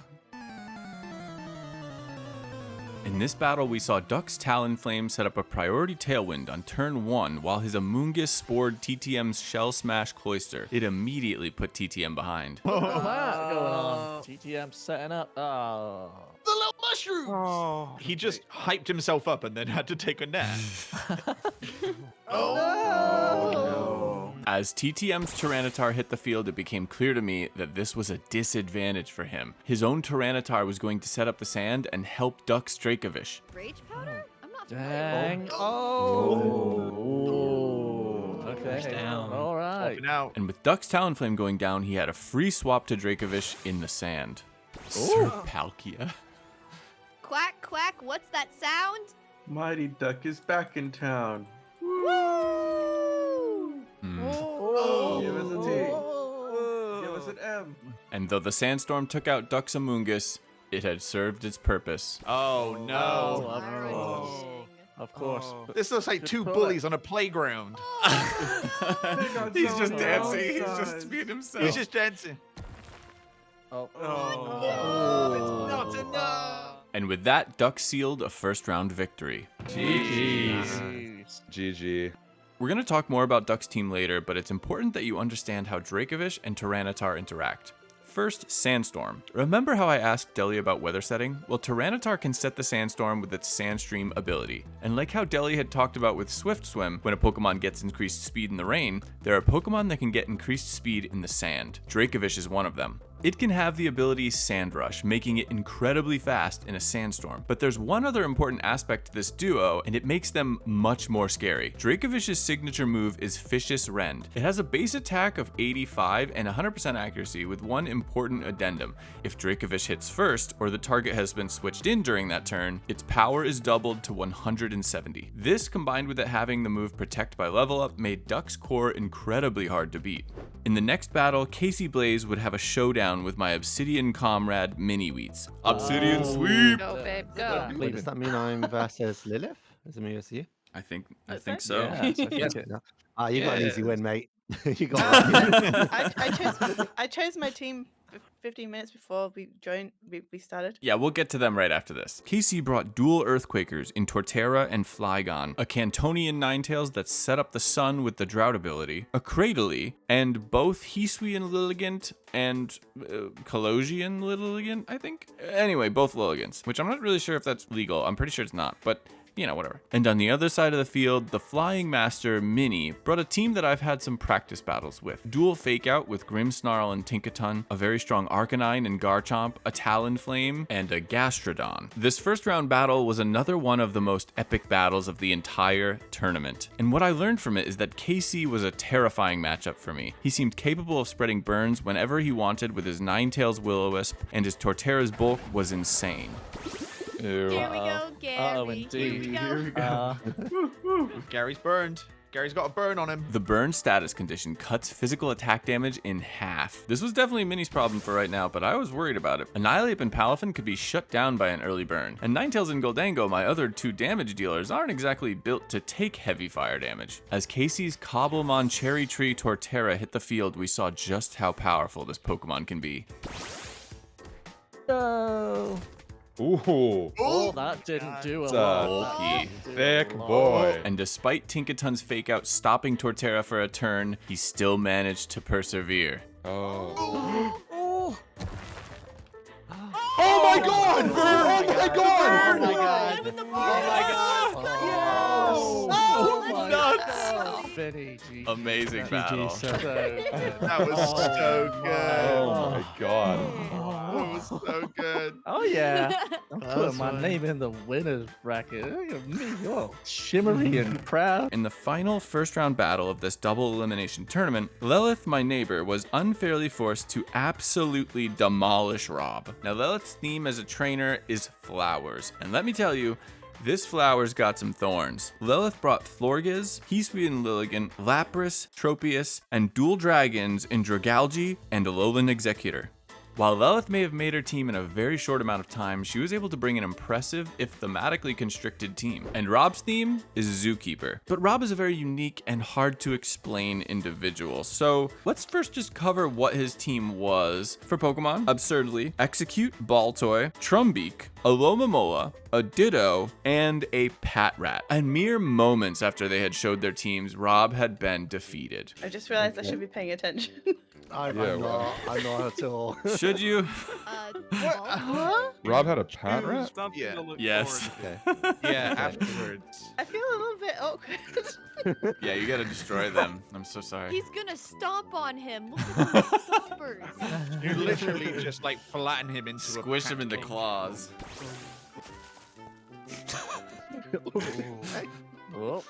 Then An I. Oran Oh. Fairy. Oh, The orange berry. that was. Yeah. Oh. My No, Patrat. did not go out. It's a slaughter. Stop it! He's already dead. This, Yeah, I'm feeling really yeah. bad about this. You've not made this easy. I think I That was made the it very thing. easy. Let's go, Lilith. Oh. Let's go. Woo, Let's woo. go, Lilith. Let's go. Woo, woo. Ooh, Did you guys have any Rob chants? Because if so, you should use them now. Yeah, quick. Let's give me an R. A simple no would have sufficed. Rob! Yeah. Yay! Excellent. Excellent. Okay, we can do this. We can do this. Huge sweep. It's a Huge sweep. bloodbath. Good thing execute is at Taylor's +6. helping. Oh, never mind. Oh, The no, upset no, of the no. century. Oh no, Rob! I'm just gonna put you in this chest here. Yeah, thank you. Thank you very much. Yeah, Oh my that was good. goodness. And with that, we are finished with round 1 of the tournament. Following that, we played through the losers bracket. Here we go, losers. Here we go. You could think of something better than that. First, Rob nobly surrendered his place within the tournament. Then in our first true elimination battle, Peeporp and Mini-Wheats faced off. Peeporp's ready. Peeporp strong. Nothing could possibly go wrong. Peepop's not gonna last long. Hey, that was all right. And as Mini came out on top, our first true double elimination was had. Peeporp was dead. We have to give props to Peep though, because he sacrificed VGC competitiveness for truly sticking on his theme. Now, something kind of cool that I didn't get on camera was that a few of the people that hadn't treated the tournament quite as seriously as the others, you know, cough, cough, me, they did seem to be inspired by the efforts and seemed to want to engage in more of this VGC competitive atmosphere. So I'm looking forward to the next tournament. Next up, JB would face TTM. Good luck. Ew. Oh. One shot. Good luck. Tar is down. Oh. Biggie Berry. Oh no. Oh no. Let's go. I have a chance. Total Thomas Man had been killed. Now there was only one battle left to decide who would ascend from the loser's bracket, JB or Mini-Wheats. Uh-oh.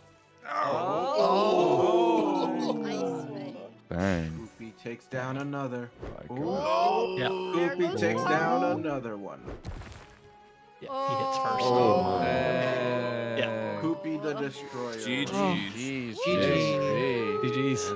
Get cooped on. Feels good to be the best of the worst. My friend and Obsidian compatriot was gone. With JB ascending from the loser's bracket, we randomized the next rounds with Duck being selected to be JB's gatekeeper. Why? Can I get eliminated here? No. No. I can though. Yeah. Oh, okay. Casey would go against Lelith after that. Lelith versus KC. Oh. Okay. All right. Does that mean it's me and Callie? I will That tell does you, GG's now, and thank you so much. Oh, what the heck? Who knows? Who knows, Callie? You got a tough team. And that meant that I would face the shiny queen, Calliebuilds. For the first battle in round 2, Duck would face off against JB. And these two players most likely have the most experience of anyone on Battlecraft in terms of competitive battling. Quack, quack. What's that sound? Mighty Duck is back in town. My bird is way bigger than his. That's all I'm saying. But after Koopy fell to a double up from Dracovish and Tyranitar, Oh, I'm cooked. No. I had a good run. it went pretty quick. 07's in the chat. GG, man. Good game. I did GG. not have GG. anything for your team. With that victory over JB, Duck moves on while JB joins the ranks of the eliminated. There were now only 5 players remaining, all of whom had won in the first round. I've heard from VGC players in different videos that round 1 matters, and clearly it does. Next up, Casey versus Lelith. In terms of theme, this was as much of a grudge match as any other battle, as Casey is the gardening master and Lelith is all about flowers. Now I should note that I didn't pay as much attention to this battle as I had to all of the others, and the reason was because I knew my opponent and I knew that I was going to be the next fight. All the same, something interesting happened during this fight where, watching Lelith's team, I realized that I had a strategy that seemed almost foolproof if we were to be matched up later. As you may be able to imagine, that hasn't really happened for me before. But now let's get into the battle. Bye, Tropius. Goodbye. Oh, this is gonna be a quick battle. Oh, wow. Uh-huh. Let's go, Lilith. Let's go. Woo-hoo! Despite what was said, this battle was anything but easy or quick. Oh, no. Ooh. How many no. Liliths are there in this This fight? might not be good for me. It wasn't. No matter what Casey threw at Lelith, her Pokemon persisted. In fact, even her focus band procced. Oh my goodness. I think this is gonna be close. Come on, get it. Oh my god. Oh, let's go. Insane. That was GG's. so close. Oh, I was GG's. so close. With Casey going down to Lelith, it was time for the Obsidian grudge match.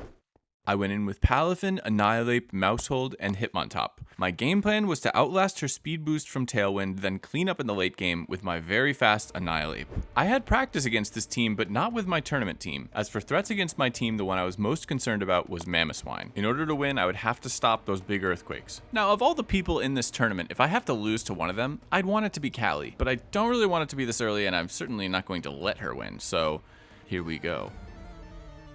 Callie led with her shiny Mamoswine and Talonflame versus my Hitmontop and baby Palafin. This was a tough spot for me because she was threatening a ton of damage off the rip, so I decided to take a risk. I faked out Talonflame and flip-turned with baby Palafin to get some big damage onto Mamoswine early. Let's go Obsidian. Let's go. Go Obsidian. Obsidian rules. Grumble, Obsidian. Grumble, grumble. Rude. Someone got Intimidate. That's a Hitmontop. That's a Team Obsidian move. Ah. Darn right. It's just our aura. I'm sorry it had to be like this, Callie. Oh, it's okay. We've practiced lots. We have. It just, I didn't want to be the one to face you. Miss Yeah. Callie, remember your training. Understandable. Remember. I believe in you, Callie. I'm taking this as seriously as possible. The shinies make it like unassuming, but they are a threat. They are an absolute threat. Oh yeah. And so's the trainer. Trouble's brewing, danger's near. Bert and his team bring the fear. Luckily, Callie did an earthquake, perhaps expecting me to wide guard, and I got through the turn with just some chip onto my Hitmontop. Ooh. And after Palafin's flip turn left Mamoswine in the red, I swapped him out for Maushold. Oh, I didn't think anything came out there. We gotta be careful not to get bubbles in Mamoswine's eye.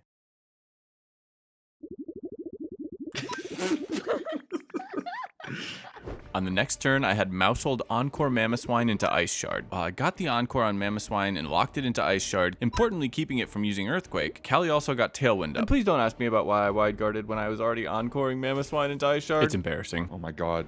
You keep this family in a lab, Vert? You just noticed. This is disgusting. They are a nuclear family. With Callie still having 2 Pokemon on the field that were weak to water, I brought Palafin back out and used Follow Me on Maushold to protect it from any burn from a Flare Blitz from Talonflame. And as I repositioned, both of Callie's attacks went into Maushold and brought it to 11 health. Shoot. Oh, But it did do some Rocky Helmet chip along the way.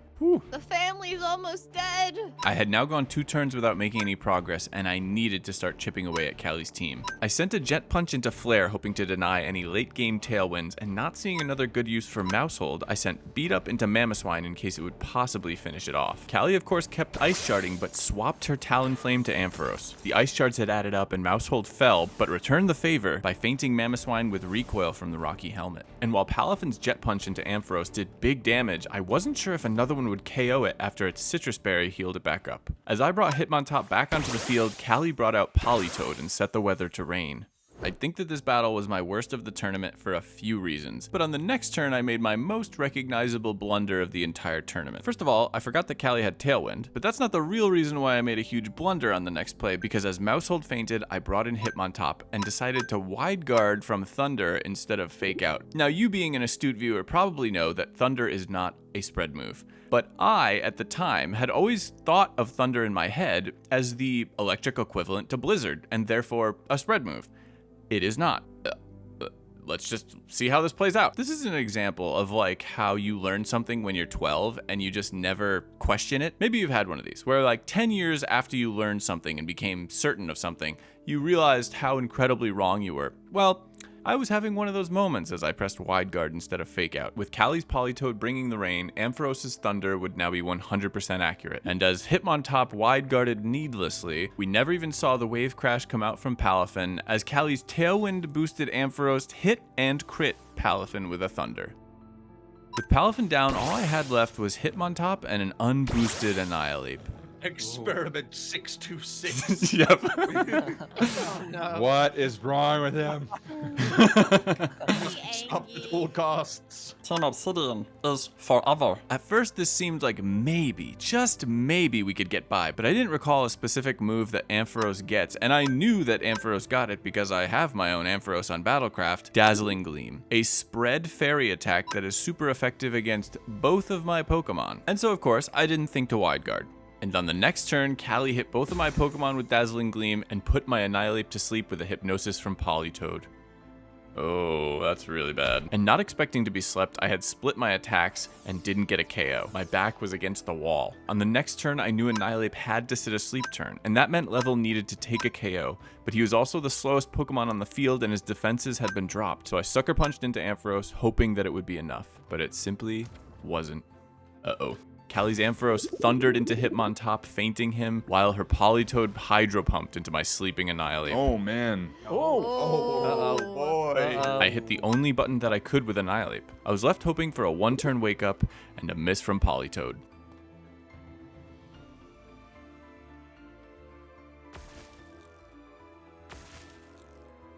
Dude. Wow. GG. Wow. GG, Callie, GG. Was this how far I would get? After all that work? After losing to Callie, I joined KC with one loss, while Lelith, Callie, and Duck remained undefeated.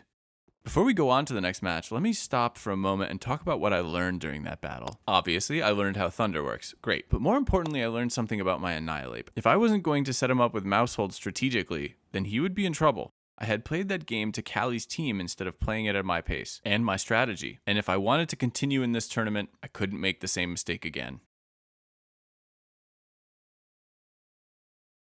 In the next battle, Duck played impressively defensively with Talonflame and Amoonguss, and he defeated Lelith with 3 Pokemon left.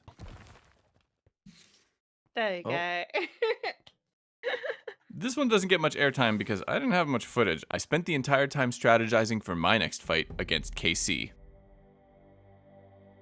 The biggest challenge against KC's team, as I saw it then, was his Sun and his Burns, both of which come from Ninetales. I was fairly certain he had double Chlorophyll Lilligants, meaning he'd be very hard to outspeed in the Sun. And at all costs, I couldn't allow his Ninetales to Will-O-Wisp my Annihilape or Palafin. Maushold would have to come to redirect Will-O-Wisp, and Ninetales would have to come to turn off the Sun. Let's do it, KC. Shimmer versus Obsidian. With my tournament life on the line, it was time to battle.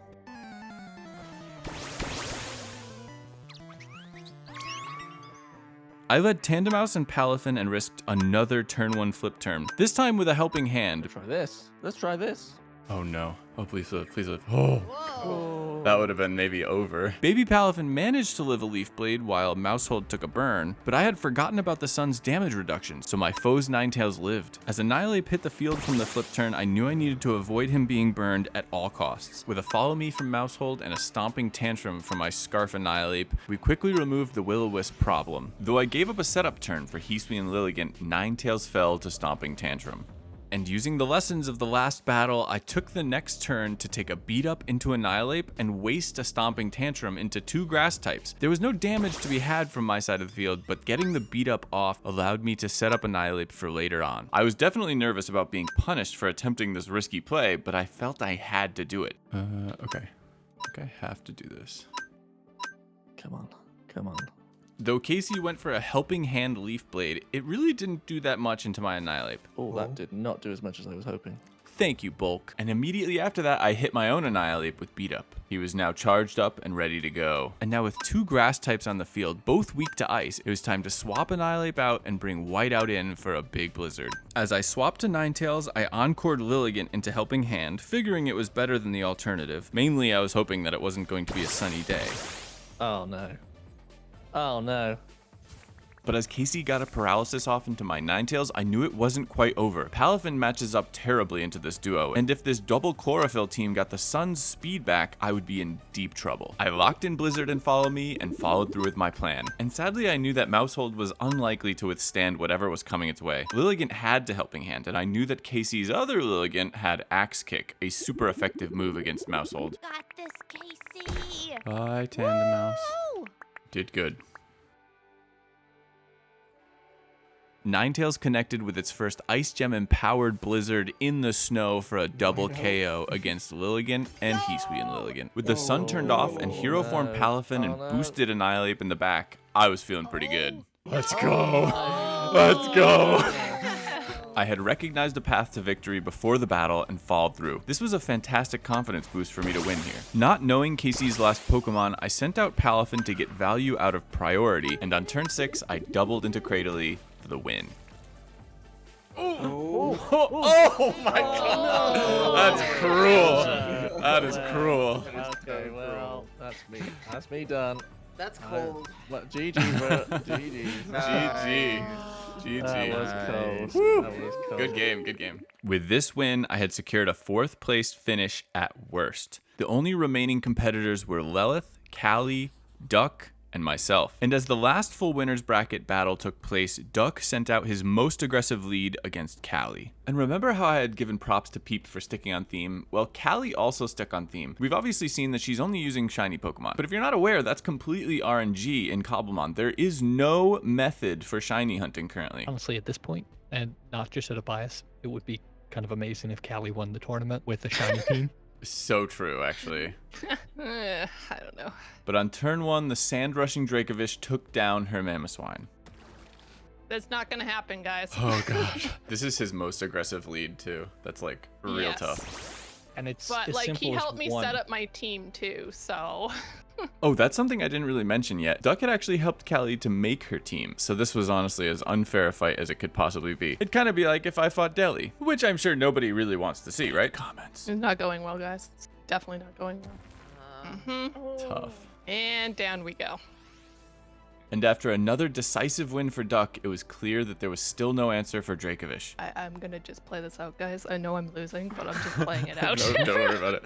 Was that is this your first loss, Callie? Yes. Yes. Nice. Unless Duck clicks forfeit. Do that. Big misclick. Stared down by that shiny. I'd click forfeit. Here we go. GG, Callie. GG. GG. Okay, Lelith and Vert. And then right after that will be Callie and the winner.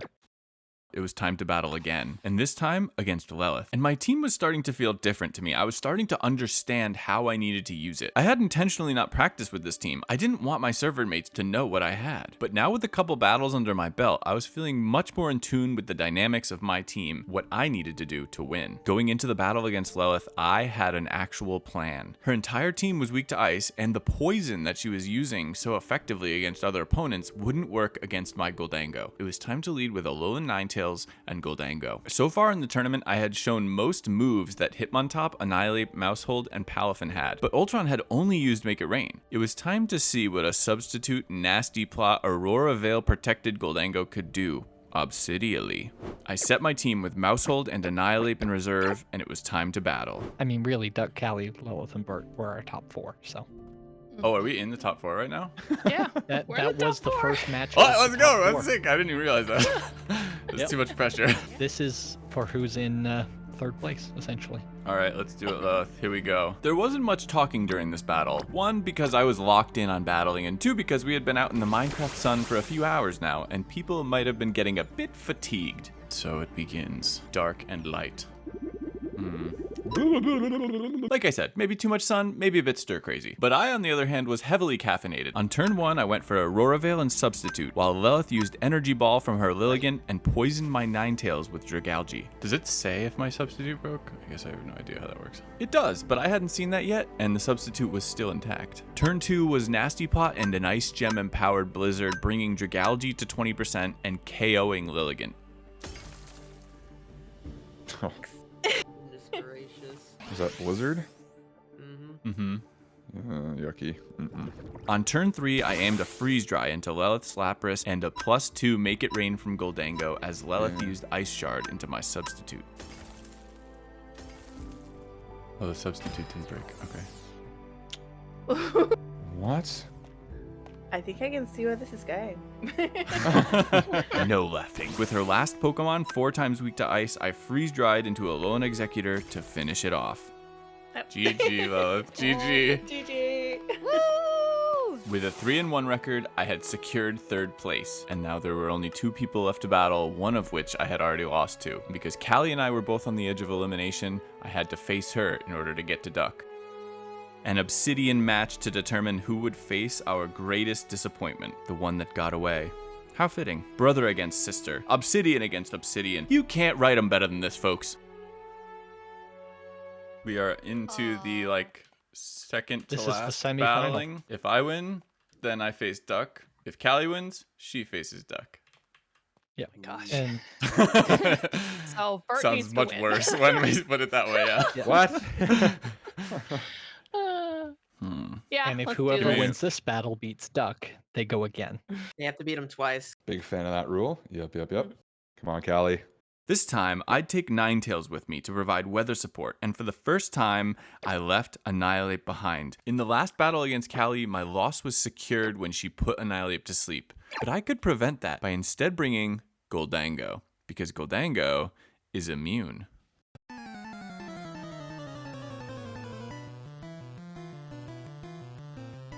Callie led with her priority Tailwind or Talonflame and her terrifying shiny Ampharos. Don't, Callie, bite his head off. Do you see what I'm dealing with? I sent Aurora Veil with Ninetales and got Maushold in for Palafin. This was a lead I had never considered, but I now had Friend Guard and Aurora Veil active for extreme tankiness. Callie went for Tailwind and Thunder, but without the rain, her Thunder failed to connect into Maushold. Oh. It missed. No rain this time. With this extremely tanky board state, I went for a home run, a helping hand Ice Gem Blizzard in the snow. Though Callie did get a Flare Blitz into Ninetales and Paralysis onto Maushold with a follow-up Thunder, my Blizzard removed Talonflame from the game and procced Ampharos' Citrus Berry. I was in the driver's seat, and I had a plan as Politoed hit the field. Oh. Bye, Flare. This time, I didn't want my Palafin to be in danger of Thunder, and I had brought Ultron because he can't be put to sleep. With a switch of Ninetales to Ultron and a Follow Me from Maushold, I could get Ultron in safe. And if Maushold fell after the Follow Me, I could either bring in Palafin or Ninetales again to get weather control back. Oh, this is intense, Callie. This is intense. Mm-hmm. As Ultron hit the field, Callie unleashed a Thunder in the Rain and an Earth Power, both forcibly into Maushold. Oh. Double up. Nice. Okay. Nice. In Callie's last turn of Tailwind, I went for a Freeze Dry into Politoed and a substitute on Gholdengo. But Callie wasn't messing around and set up a light screen and Earth Powered into Gholdengo. Oh, Callie. Hi. Hi, Callie. Ooh, that could be really big, actually. Yeah, I'm sure it was. Boo.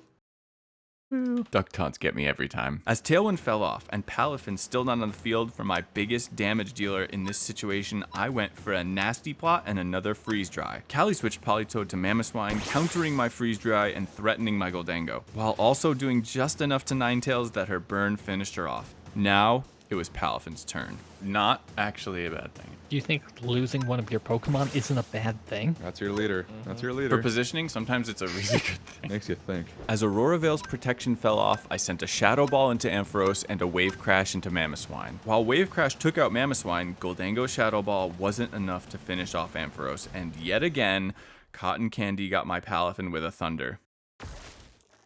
I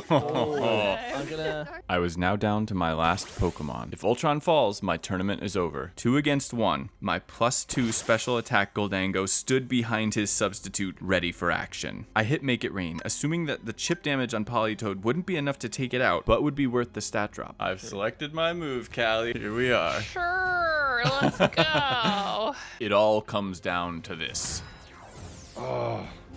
Ampharos fell to Make It Rain, and Politoed fell below 50%. And then Callie sent a Hypnosis into Gholdengo, not knowing his immunity. Yes, that's why I brought him.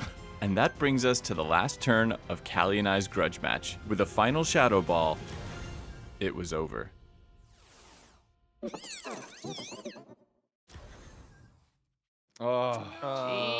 game, Callie. Great game. Holy cow. I had clinched second place. All that stood now between me and victory, and the Dragon Egg, was Mighty Duck. But if I wanted to win, I had to not only win once, I had to win twice. he was undefeated still, and this was my rival. He who had killed multiple Beldum and spurned Obsidian. Just want you to Does anyone else feel have the good love luck going on right now? and have fun. Who beat you guys last time? You won, right, Duck, for the Trident? Yeah, 2-1. Oh. Here's your chance for... It is. Though his win was on a miss, so you know what they say. But Okay. My first VGC battles ever. He's like, oh, look at that. I beat you. Very impressive, Duck. Thank you. Thank you. Good luck and have fun. Going into this battle against Duck, I hadn't had that much time to consider how to defeat him. I didn't know the calculations, I didn't know what would KO, and I wasn't sure what counters I really had to his team. Of one thing I was certain, and that was that Ninetales was one of my most important Pokemon in this matchup. Turning off the sand could slow Dracovish enough to save a Pokemon's life. This would be pivotal. You see, if Ninetales changes the weather, takes the sand away from Dracovish, then he not only gets slower, but his Vicious Rend doesn't hit as hard. I had also identified that Maushold's Encore could be extremely valuable if I could predict when Dracovish would protect. I also wanted to use Hitmontop as a positional piece to keep Dracovish's power lower with Intimidate. In fact, almost all of Duck's Pokemon relied on physical attacking damage, so Intimidate's value was great. With those three selected, I decided that Palafin would be my fourth. Gholdengo and Annihilape would sit this out. There's no more time to deliberate, it's time to battle. To see who can be the first VGC champion of Battlecraft.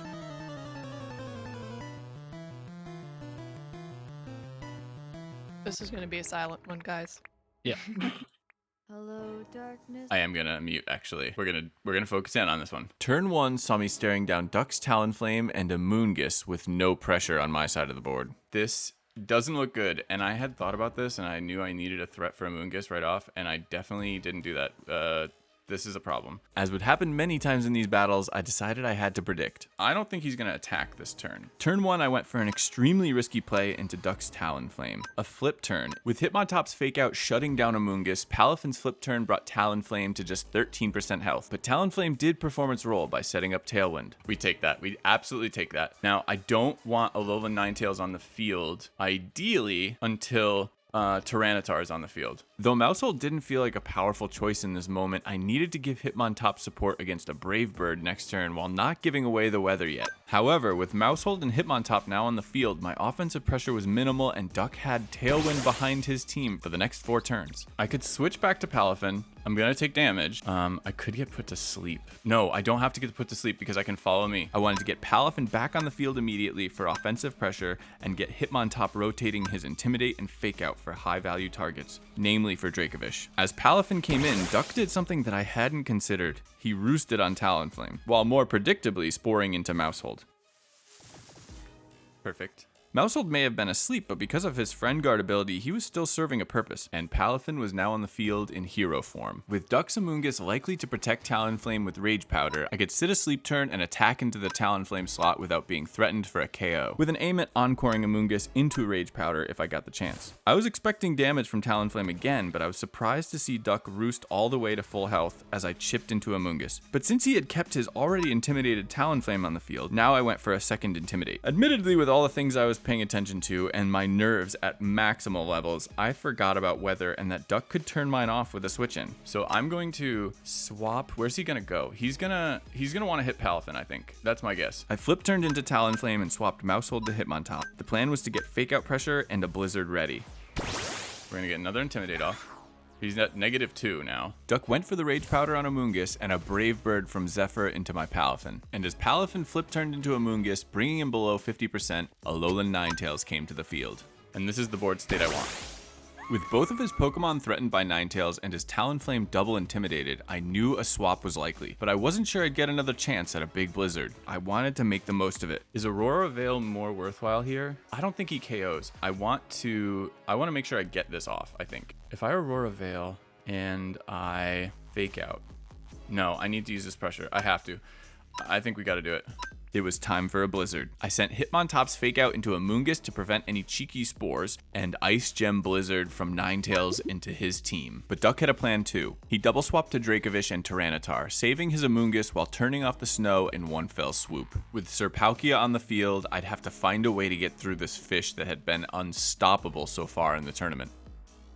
With the weather change, the blizzard was only 70% accurate and missed Tyranitar, but it brought the frightening Dracovish below 50%. We got one of the hits on. That's huge. We take that as well. Now, because I'm an inexperienced Pokemon battler, I always get comments about how I completely forgot about this entire mechanic, and that totally happens, totally fair. But right now I just want to jump in front of that for a second. At first, I did realize the impact that the weather change would have, but eventually, at some point in my decision making, I forgot. While I was planning to double into Dracovish, I remembered that he could protect, and this complexity, as Coach Deli had brought attention to, was what made me completely forget about weather. Freeze dry sucker punch, freeze dry sucker punch, freeze dry sucker punch, freeze dry sucker punch. No, because he could. He's been protecting all day. I think he protects. Then I made my most obvious mistake of the game, locking into a useless Aurora Veil, having forgotten that the snow was turned off. But the question is, if you don't realize you don't have the snow or veil up, is it up? Do you have it? But in actuality, I didn't have Aurora Veil, Duck didn't protect, and Maushold paid the price. Oh, wow. I did not expect that. This is a much better board state, though. Though I lost Maushold, the Rocky Helmet chip, plus the Life Orb recoil, and a free switch back to Hitmontop meant Sir Palkia was dangerously close to being KO'd. And now I can get... Oh my god. Okay, we're okay, I think. Alright, I have Aurora Veil up. Nope. In this moment, I was feeling good for more than just Aurora Veil, I swear. Both of Duck's attackers were intimidated, and Dracovish was extremely unlikely to attack this turn. With that in mind, I decided to double up into Talonflame, expecting Palkia to either protect or swap. I can freeze dry into Zephyr. He can't protect that slot, and I'm gonna fake him out too. But when my double up didn't take Talonflame out, I knew I was in trouble. Oh, get off the field, are you kidding me? That didn't do enough. I needed to go for a Blizzard there, I guess. Oh, I'm in trouble. I need a prediction here. Tailwind doesn't matter to Palafin. He wants to Spore Ninetales. Oh, no. Is he gonna Roost? I don't think he will. I don't think it matters. Which one's he gonna Spore? That's the question. He's gonna Spore Ninetales. After talking with myself a bit, expecting a Spore, I decided to gamble on Blizzard as a necessary part of a win and swapped Hitmontop for Palafin. I needed a KO. Double hit. Yes! And I got it. Oh, that's massive. Massive. Absolutely massive. Now I have pressure. It was now 3 Pokemon to 3 Pokemon. And whatever comes on, I can intimidate it. Not that it really matters, but I kind of need to do that, actually. What do I do here? I need to get Dracovish off the field. He doesn't know I have Icy Wind, I don't think. He wants to Spore me. I need to take this Amoonguss out. So what I have to do is I need to win with close combat on Hitmontop, I think. But before I could do that, I'd have to remove Dracovish from the field. And I have to Jet Punch. He's Rage Powdering, so we have to do that because still not going to outspeed this stinking fish who's Sand Rushing. Oh, I could have swapped with Palafin. I probably should have because I think I die. He's not intimidated. I do have Veil up. How many times do we have to teach you this lesson, old man? I love Aurora Veil. I doubt I live this hit. Amoonguss Rage Powders. Palafin Jet Punches, bringing Amoonguss into the red, and Fishious Wren connects with Alolan Ninetales. But for the first time since turn 1, Duck doesn't have a speed advantage as the sandstorm subsides. Wait, are we still in this? We might be in this. I brought Hitmontop back onto the field, intimidating again, and I go for a Sucker Punch and Jet Punch. Double priority moves. Who cares about speed? I need them both active next turn. Both of my Pokemon are threats to a Tyranitar. It's too bad I missed that Blizzard on the Tyranitar last time. He definitely takes out my Palafin. If he Rage Powders, I think he wins. I think I needed to Fake Out. Now this turn is incredibly complex because I have Fake Out Pressure, Duck can protect, and Amoonguss has another priority move in Rage Powder. Since I locked in 2 priority moves, Dracovish, who is the fastest Pokemon on the field, is actually the slowest Pokemon all of a sudden. Amoonguss goes for Rage Powder. Jet Punch connects and KOs Amoonguss while Rocky Helmet Chip takes Palafin to 3 health. We stay alive, and Sucker Punch connects with Dracovish, knocking him out. Oh, baby. All that's left now is a big ol' full health Tyranitar of unknown items standing between me and victory. Do I outspeed him? Do I outspeed Tyranitar? Oh, I definitely outspeed him. We Wave Crash. And on turn 11, Palafin Wave Crashed into Duck's Tyranitar to finish off game 1. We were going to a game 2. We win! Oh my god! Whoa! We are going. Going to a secondary final. Let's Oh go. my goodness. GG. GG. GG, for sure. Oh my gosh. Woo! Well, To prep be fair, yourselves, get ready to go again.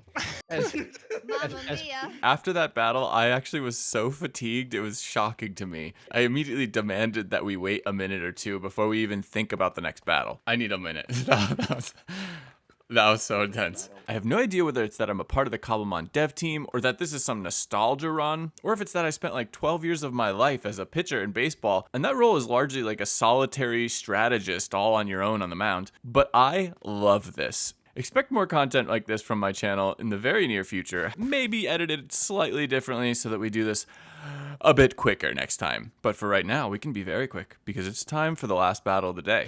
Me versus Duck, to decide who will be the tournament champion. Who will be the world champion of VGC in Minecraft. Time to prepare for game 2. The only change I made was changing out Hitmontop for Annihilape. And let's hear from me in the moment talk about my plan for this battle. I'm expecting Duck to lead his most aggressive lead, Dracovish Tyranitar. If he doesn't lead Tyranitar, I'm in trouble no matter what. But I need to get Palafin started. If he leads Tyranitar, we bring in Ninetales. And if he doesn't lead Tyranitar, then I bring in Annihilape and set him up with beat up. He has a free spore turn 1 is my only problem, actually. If I don't get the beat up off, I think it'll be okay. Let's go for it. If he does lead something that I think I can take out, I'm going to helping hand with baby Palafin and take it out. That's the goal. Okay, so this is our lead. We're doing it. If I thought I could get away with it, I was ready to sacrifice Palafin on turn 1. And the reason why is because I really hadn't used Annihilape with his Scarf technology yet. His power had really barely been seen this whole tournament, and with at least 2 of Duck's Pokemon resisting water attacks in Amoonguss and Dracovish, and the possibility of Gastrodon coming to the battle, with its Storm Drain ability completely stopping my Palafin's attacks, I was ready for a risky start, and I had my plan. I'm ready when you are, Duck. Small bird. Both of you guys are 5-1. Woo. Either way, this has been fun. Yep. That was a really fun last battle, right down to the last turn. Agreed. Let's do it. You challenged me this time. Let's do it again. All right, GL. GL. Don't forget to have fun.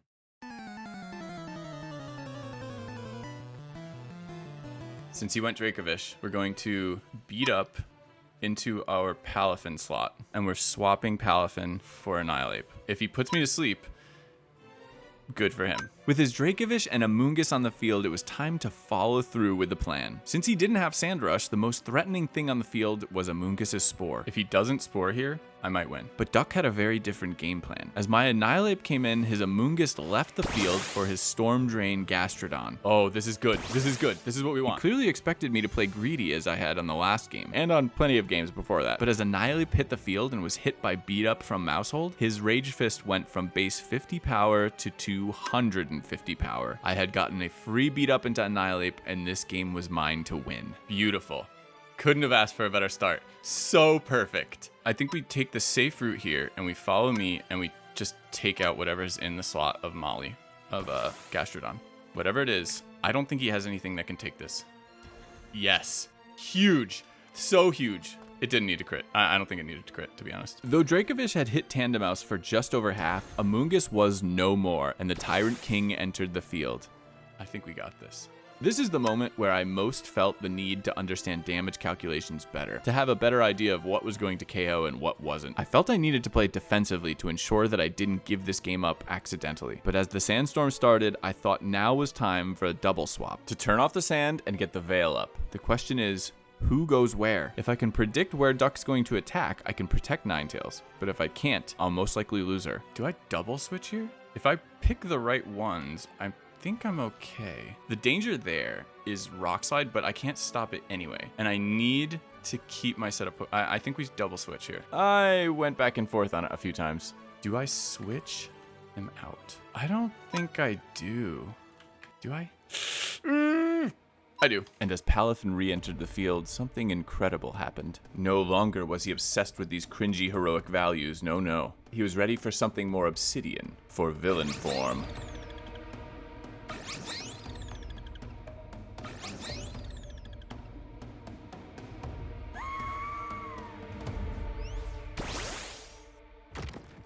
He rock slides. Do we live that? We live that. If he rended... No, I predicted wrong. I did get rid of Sand Rush. That's actually really big. We bring both threats onto the field. He doesn't know how fast my Annihilape is. He doesn't have Slush Rush anymore. He needs to swap one of them out. How do I get a KO here? I Wave Crash into Tyranitar. Oh, but he can protect. I decided to double into Tyranitar. The slot couldn't be protected, and if Tyranitar goes down, no more sand. This might not be enough. I predict the protect. Good. And then Annihilape unleashed a massive close combat. Oh no, I messed up so bad. I successfully predicted that Dracovish would protect, but I forgot that Wave Crash would take out Tyranitar by itself. I had already seen that, and by close combating, I had put the entire battle at stake. It not only lowered Annihilape's extremely strong defensive stats, but it also locked him into close combat instead of using his powerful Rage Fist. I had locked him into a much less useful and powerful move, and only because it was more effective against Tyranitar, but it wasn't a game-ending error yet. I messed up by close combating. I really did. He has a free KO. Oh, I goofed. I goofed so bad. Although he has to keep... Wait. He has to keep Gastrodon on the field. In order for Duck to turn Dracovish back on fully, he needed Tyranitar on the field, and I needed to reset Annihilape's Scarf. Because I couldn't ensure that a Water-type move would go through, I Encored Dracovish with Palafin and reset Scarf on Annihilape with a switch to Maushold. If he doesn't switch Tyranitar in, I lock Dracovish into Protect. And if he does swap Tyranitar in, I threaten to KO the turn after because Dracovish wouldn't be able to Protect. Duck did swap Gastrodon, bringing the sand back online and sent a big Vicious Rend into my Annihilape slot. Maushold couldn't withstand the hit, bringing me to my final 2 Pokemon. And now Annihilape comes back onto the field, angrier than ever. Both of my Pokemon live this turn if he switches out. If he doesn't switch out, I kill him. What was even worse for Duck, which I didn't realize at first, was that while Encored into Vicious Rend, he also can't deal damage to me while Gastrodon is on the field. Gastrodon's Storm Drain doesn't just affect my Water-type moves, it affects his own, and he forgot as well. As I doubled into the Tyranitar slot with Rage Fist and Wave Crash, not caring whether he swapped or not, he brought in Gastrodon. As Gastrodon hit the field, Dracovish's Vicious Rend went into Gastrodon instead of my Pokemon. What the heck just happened? And while Gastrodon took the Vicious Rend handily, it did not eat the Rage Fist. He's gone. See ya. Not this time, buddy. Not this time. Finally, Palafin was free to connect a Wave Crash into the untouchable Dracovish. And now my full of rage Annihilape and hero form Palafin were facing down Duck's Tyranitar at full health next to his still Encored Dracovish. Dracovish would go first, then Scarf Annihilape, then Palafin, and then Tyranitar. But I wasn't sure if Dracovish would KO Palafin, and I wasn't confident he wouldn't KO Annihilape. I needed to make sure that Palafin hit on this turn, and I needed to make sure that Annihilape could take out whoever was left on the next turn. Palafin and Annihilape both powered up. Let's go, Gen 9. Let that power creep sink in. I Jet Punched into Tyranitar and Rage Fisted into Dracovish to make certain he couldn't hurt anyone after this turn. Palafin's Jet Punch brought Tyranitar into the red, then Rage Fist connected and took out Dracovish. Tyranitar's Rock Slide connected with both, but there was no flinch, no crit, and only did about 20% of Annihilape's health. It was time to undeafen because the battle was over. It's so stupid. As soon as I clicked it. Obsidian! Team Obsidian! Yes. The fans are not going to be happy about this one. No. What do you think? Are you not entertained? Weigh in the comments. There it is. GG. There it is. GG, Duck. Excellent battles. Excellent. A lot of fun. A lot of fun. GG. Yeah, Incredible fun. So, final standings of our top 4. We have Mr. Virtuositas with the win. Mr. Mighty Duck here with 2nd place. Callie with 3rd. And Lelith with 4th. Congrats. Very good. Very good. Incredible. That was so much fun. I didn't realize we were taking it that seriously. My Yeah, I realized we were going that crazy with it. What you got there? Little Master Ball action. Oh. Yeah. Oh, I get to keep the dragon egg. That's what this is for, right? Yeah. Oh, heck yeah. Yeah. Very cool. Oh. There's some real good no. experimentation there. That's Duck. I'm We gonna should have get- tried way harder. I'm gonna get that. What do you mean? What do you mean? Where are you? What do you mean? What do you mean we should have tried harder? What do you mean? Because I think if we combined our powers, we had a shot. Oh. I had won. I was the Battlecraft Tournament VGC champion.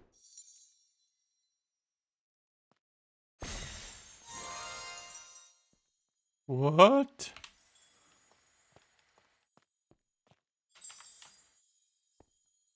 Oh my god.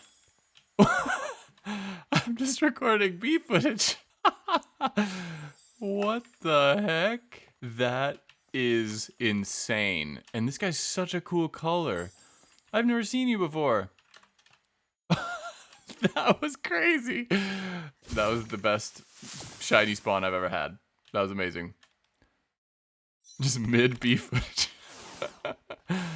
Okay, well, that's going in the video, I guess. I just wanted to say thank you all so much. This was such an incredibly fun experience. I have a new hobby, a new passion. I know I have so much learning left to do for VGC, which is a big part of why it's so exciting. But I look forward to doing that in the future with you. Okay, not quite the end. I have some thank yous to dole out.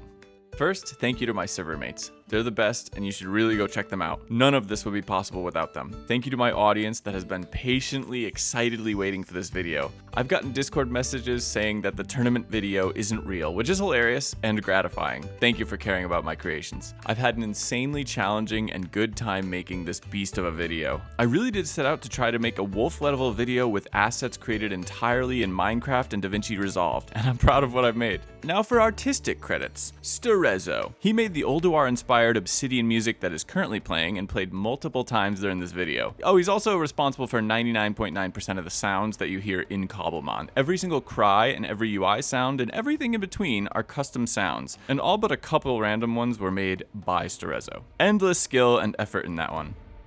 Thank you to Retro, our master of particles, for the Shadow Evolution resource pack. I believe that if you've seen any particle animations in the mod, there's a greater than 50% chance that they were made by Retro.